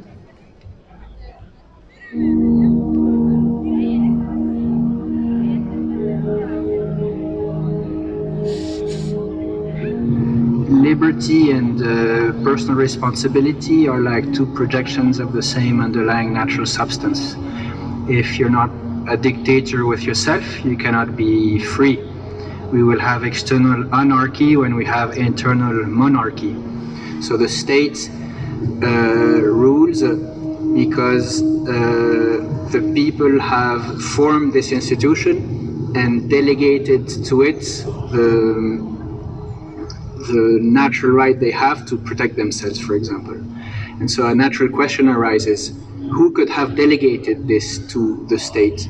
the governments, the state officials, the ones who wield power, they are entitled to do things which would be criminal if they would be done by all the other people. What is the purpose of voting if no one has the right to do what they're voting about? I don't have the right to come and steal your shoes. Can I vote to delegate that right to someone else if I don't have that right to begin with? So, for example, I can't rob you of your money, but if I am the state, I can say, okay, give me 40% of all you earn because it's taxes. And it's not considered robbery, but it's considered taxation, which is perfectly legitimate. And so democracy in the strict sense, where you imagine that the people, the individuals, are above the state, means that the state can only have the power that could have been delegated to it in the first place. If no one has the right to regulate plants I ingest, or garments I have to wear on my face, or jabs I have to inject in my circulatory system, if no one has this right to impose this onto me, then no one can vote to delegate that prerogative, that power either. One of the complaints of some over mandates is the idea that government is telling people what they can do with their bodies. Does it at all make you uncomfortable, the idea of telling people they must have the vaccine? Very unusual situations like this require unique and unusual activities. But sometimes for the good of society, that's necessary. And the Chancellor Angela Merkel says vaccines may become compulsory from February. This is not about freedom or personal choice. As far as vaccines are concerned, we are entering into a very basic problem of the relationship between human beings. The problem is, who is the owner of his own body? If you say that you are not the owner of your body, then you can accept that the government can make a vaccine mandate. But this is a violation of our human condition, which is based at least on self-ownership. I own my own body, I own my own mind. It's a war against free speech. And it's also a war against self-responsibility. You know, when the government tells you what to do, how you have to protect yourself. So this is not the way it should be. The awareness is really the main purpose in consciousness awareness. That's about it. So yes, it is wake-up call. And how can you wake up? I think a simple method is to observe yourself, to distinguish, let's say, authenticity, so yourself from something else. I'm walking in the street, and what do I want in my life? I want to be happy. How do you project yourself? You are today deciding everything you want about the next step, and trust it. You know how to walk your life you have lived up to now, and you can be only better. But don't listen to the media or to the government to tell you who you are and what you have to be. This is where the trap is. You're not a mice that's going to go in the trap. You are you, your life, and you're going to walk into your beautiful life. As long as you exist, it's never too late. So if the purpose of life is learning, you actually have sometimes, that's also a law, to go through crisis so that you wake up as that might be. So you see the power relations and that you are a victim and so on. And then maybe one person decides, I refuse to be a victim anymore and I want to, support my own existence. And there are still many ways, of course. In fact, being hurt and being confused brings you to more self-development and self-consciousness. So I think it's necessary, but you have to know that you have to work on it. I want to live in a society where we strive for truth, where we try to find out the right way for all of us. And I think this is worthwhile. I feel good doing this. To keep your personal idealism is one of the most important goals in one's life, because it gives you direction. It gives you curiosity and research about what is preventing me from reaching that and so on. I think it does help if you think that you have a higher purpose, if you have a calling that's beyond this life and beyond the narrow situation in which you find yourself. You need to be able to draw on that. I think honestly to endure the hostility of those around you who assume that you're crazy for challenging it. Now, if I would tell you, for example, and out myself about an ideal I'm carrying inside me, I would say a lot about me. So, for example, my probably biggest ideal to reach is freedom, is liberty.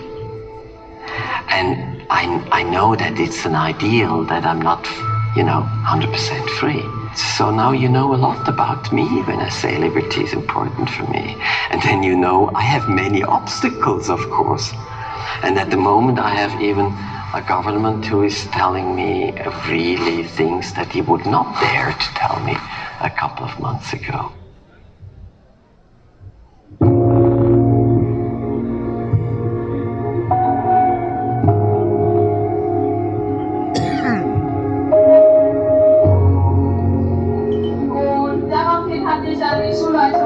I'm 17-year-old and a student from Germany, Bavaria.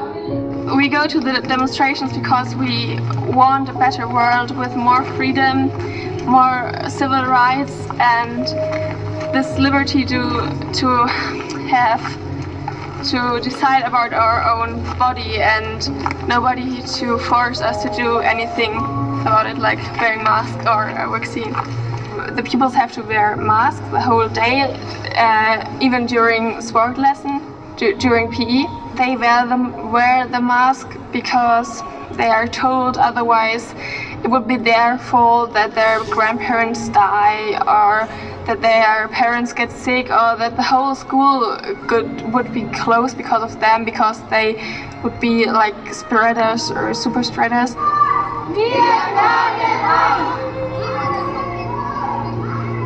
The distance is affecting the kids in that way that it's bad for their mental health, because they often need this contact to their friends, like hugging each other and holding hands and touching. It's something very natural. My name's Emma. I'm 11 years old. I'm in the 5th grade. I live in Portugal. Most of the time when I was at school, I wasn't able to breathe, and I started to get headaches. And when I had headaches, I couldn't really think about what I'm doing. And some teachers don't even let us take a breath. I wear a mask to school. I wear a mask to school. Hi-ho the Dario. I wear a mask to school. It helps to keep me safe. It helps to keep me safe. Hi-ho the Dario. It helps to keep me safe. Right now, they're being deprived of learning that, how to decipher people's expressions, body language. There's more to it. And when you hide the face, you're hiding everything, essentially. People no longer act freely. In front of our children, we have the duty to say the truth. Our children wearing masks, it is impossible. It's a thing we cannot tolerate, that children are damaged like that. Their whole curriculum is changed, and there is no reason. So the school are the place of political war, and the heads of the schools, and that happens in France, in Switzerland, everywhere in Europe, that the head of the school is going with the rhetoric, and he is obeying and say, we are going to close the school. What's going on? You see, the parents are starting to wonder if they can have to do a school on their own. I don't feel like I'm learning a lot of stuff at school because, well, they talk a lot about COVID and stuff and really don't talk much about what we're supposed to learn. We keep wearing the mask and all that stuff, and the cases still keep going up, so why wear them? They don't do anything. For me, the mask is a symbol of slavery and of obedience. Like, the people just obey to what the government says and don't question it, don't think about it, don't think, does it make sense, don't think about how bad it is for their health. The fact that they can get parents to suspend their responsibility for their children and follow directives that are changed between Monday and Thursday. I mean, what the heck? I can't believe it. We're talking about people who are Ja, Lucifer, gute Nacht. Ich bin auch kurz davor hier. Ich erfriere bald. University education, they've turned the graduates, instead of thinking people, into just accepting people. People who look to the authority to tell them what the next step is, what they're supposed to think, how they're supposed to, what the theory, the right theory. And the whole idea of going along to get along, all those kind of excuses. People want to go on vacation, people want this. People who give in today may not ever be able to raise their voice again.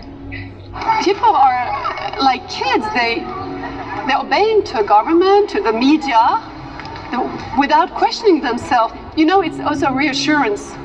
It's reassurance, the Stockholm syndrome. My abusive parent is protecting me. It's the dilemma of security versus abuse. Ja, keine Sorge, Klaus, die Kiste mache ich vorher, aber ich weiß jetzt nicht genau, wie lange das geht. Das kann sich echt nur noch um Sekunden So we machen. had a leak document from our Interior Ministry, and it says we have to put fear into the people. Yeah. So it was a plan to spread as much fear to the people as possible, so that every child has the fear of killing their grandparents if it goes out, or if it goes to them. It's all about fear. We have globally, propaganda, and we have globally a fear propaganda. Well, these people don't look so afraid. No, we don't. We are not afraid.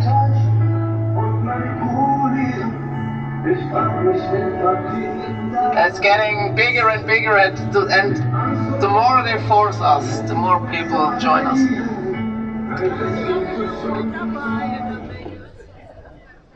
We've had a world where, where one portion of the globe has benefited by exploiting the other portion of the globe. Nein, Micha, ich mach das schon. Ich mach das schon. And the question is, will we grow up Ich halte nur noch durch, bis das zu Ende where we all ist. can exercise their potential, or is it going to be just a few and then everybody else provides? So we've been in a middle state, and now it's all or nothing.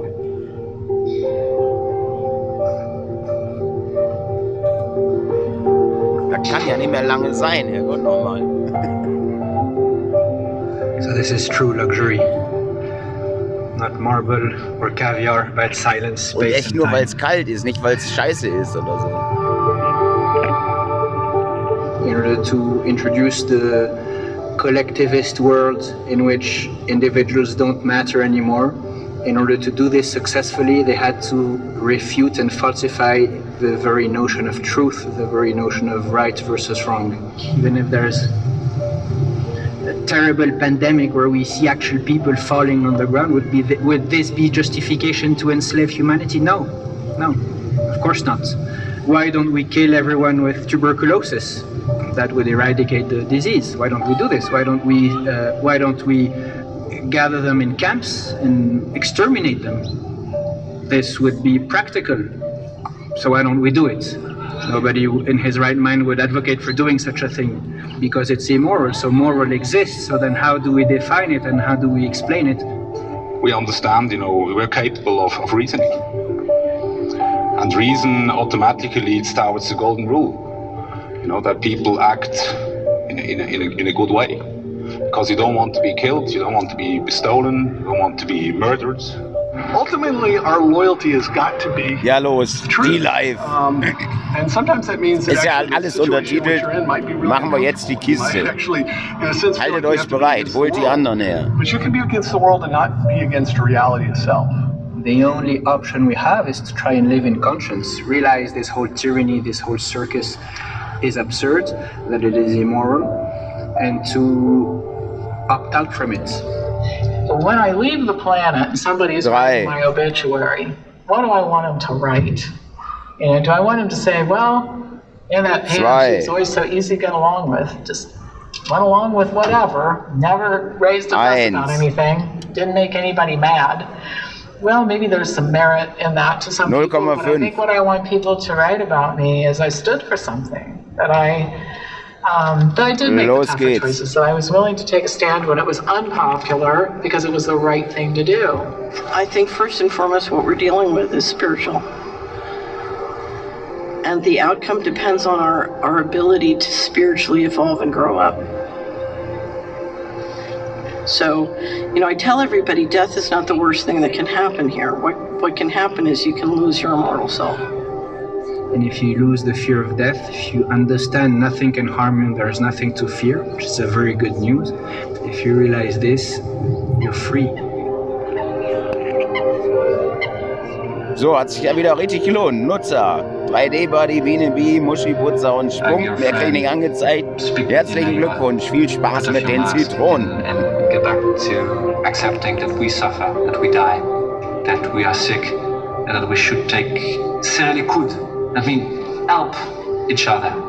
When you say no, you are saying yes to a new life and to a new crowd. And this is beautiful. And you will always be helped and supported by the people who are getting free. Because they will welcome anybody who wants to change. Even if I take a risk, even if I have no money, even if I have no education, I will manage in life. And so many manage. And so many can have a beautiful life. We don't have the power to stop the central bankers from doing what they're doing, but my prediction is they will fail. It's too hard, it's too complicated, and it's too outside the laws of nature or the laws of divine intelligence. At the end, there will be a sort of revolution. I'm sure, because all that is against nature, against science, and that cannot last. But so at the end, truth will win. I hope that they will rise up people with common sense from the diverse parts of the society, of goodwill, to resist the new forms of dictatorship in the Western world. And what can you do? Well, first of all, I would say be the change you want to see in the world. You start with yourself. And educate yourself, be critical thinkers. It's very important right now. And you don't need to do what you're told by corrupt scientists who are apparently advising our government. And before you take a devil's bargain that says, in exchange for this shiny object, maybe air travel, maybe venues for concerts, maybe whatever that thing is, Hallo, you Renate. get it only if you take this industrial chemical intervention. Ask yourself the question, will you be a fully functioning human being at the end of that transaction?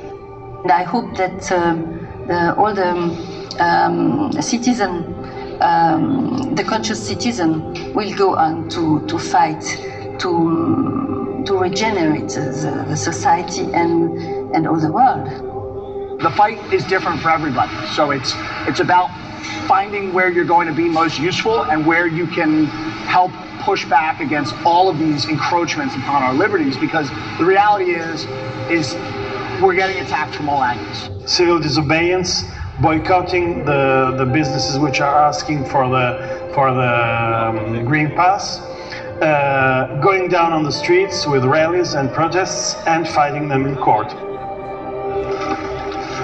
We want to be single people of brothers, never to part in danger nor distress. We want to be free as our fathers were, and rather die than live in slavery. We want to trust in the one highest God and never be afraid of human power.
If they want to make us a machine, if they want us to make us slaves, we say no, we don't want to become slaves.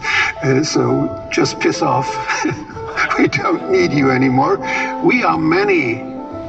We can just go on. We can just go to bars and go to shops. We don't have to be afraid of any pandemic.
Wenn du trinkst Grappa, Coronavirus, den Covid-19, bleibt weg.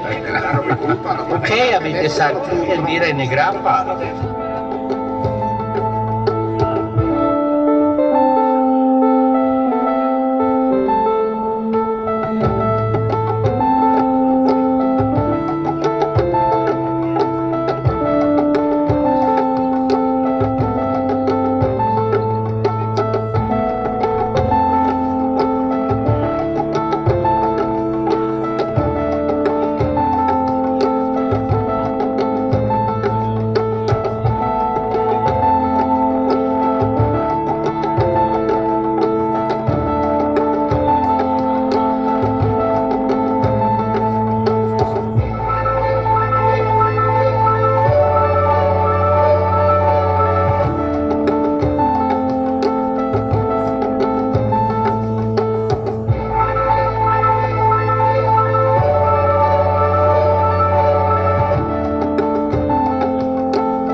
So, jetzt geht's wieder.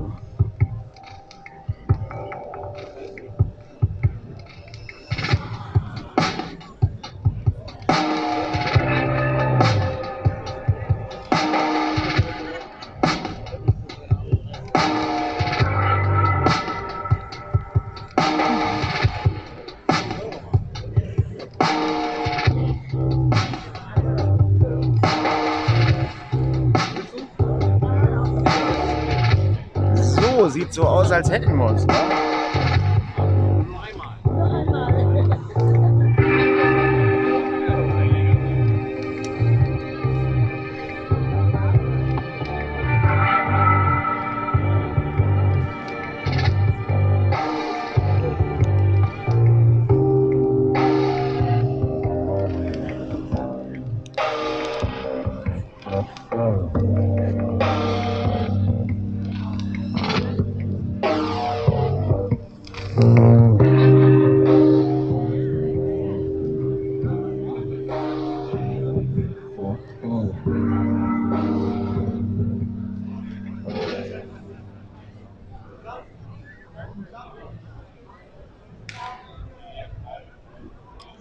Oh, jetzt fängt der Gimbal einfach wieder so aus dem Nichts. Das kannst du keinen erklären, ehrlich. Ich habe nichts gemacht. Okay, Leute, der Gimbal spinnt kurz. Das ist ja normal hier auf dem Nikolaiort. Hier geht auch das WLAN nicht. Internet geht. So, Gimbal auch wieder zufrieden. Alles in Ordnung. So.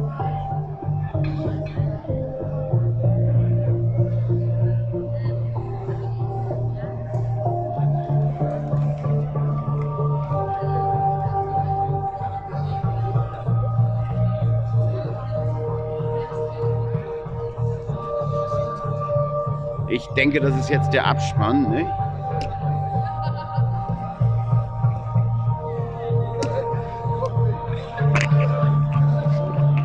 Und da will ich auch mal gleich die Gelegenheit ergreifen, hier als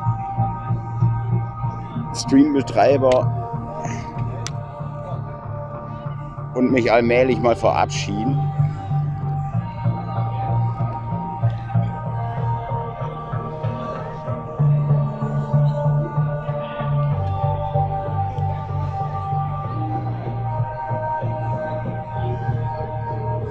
Na, hier haben wir ein bisschen Licht. Thank you for watching the show. To continue to help and empower people, we launched a site called Source.net. It offers a better news antidote, traditional journalistic approach, So, separating the fact from opinion.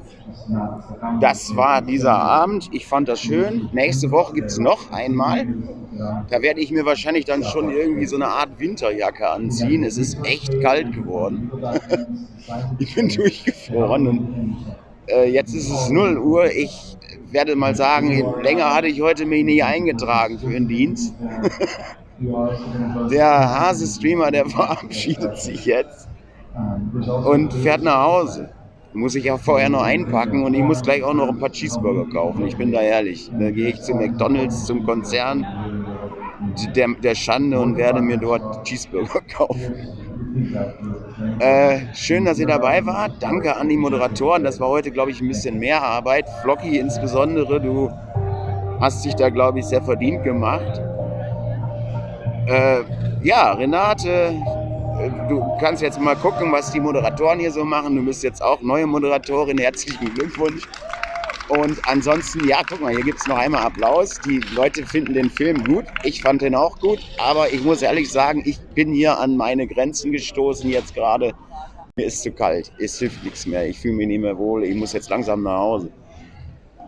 Danke fürs Dabeisein. Schönen Samstagabend, morgen einen schönen Sonntag. Und wer noch Urlaub hat, dem wünsche ich einen schönen Urlaub. Irgendwas muss ja reden. Ich liebe euch. Komm, die Schlussworte von Peter, die nehmen wir und dann mache ich aus. Und deswegen werden wir auch wiederkommen. Das nächste Mal, schon nächste Woche, nächsten Samstag, sind wir wieder hier. Und dann geht's weiter, bis wir das Gespräch eben zusammen hinkriegen. So, danke an alle, dass ihr bis zum Ende hier geblieben seid.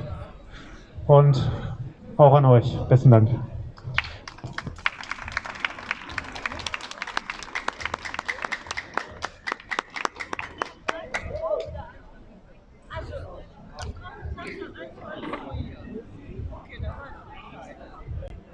Ja, in diesem Sinne verabschiede ich mich und auch da war gerade die Zahl rot. Guck mal, Jetzt habt ihr womöglich sogar noch einen Aussetzer gehabt. Jedenfalls bis neulich.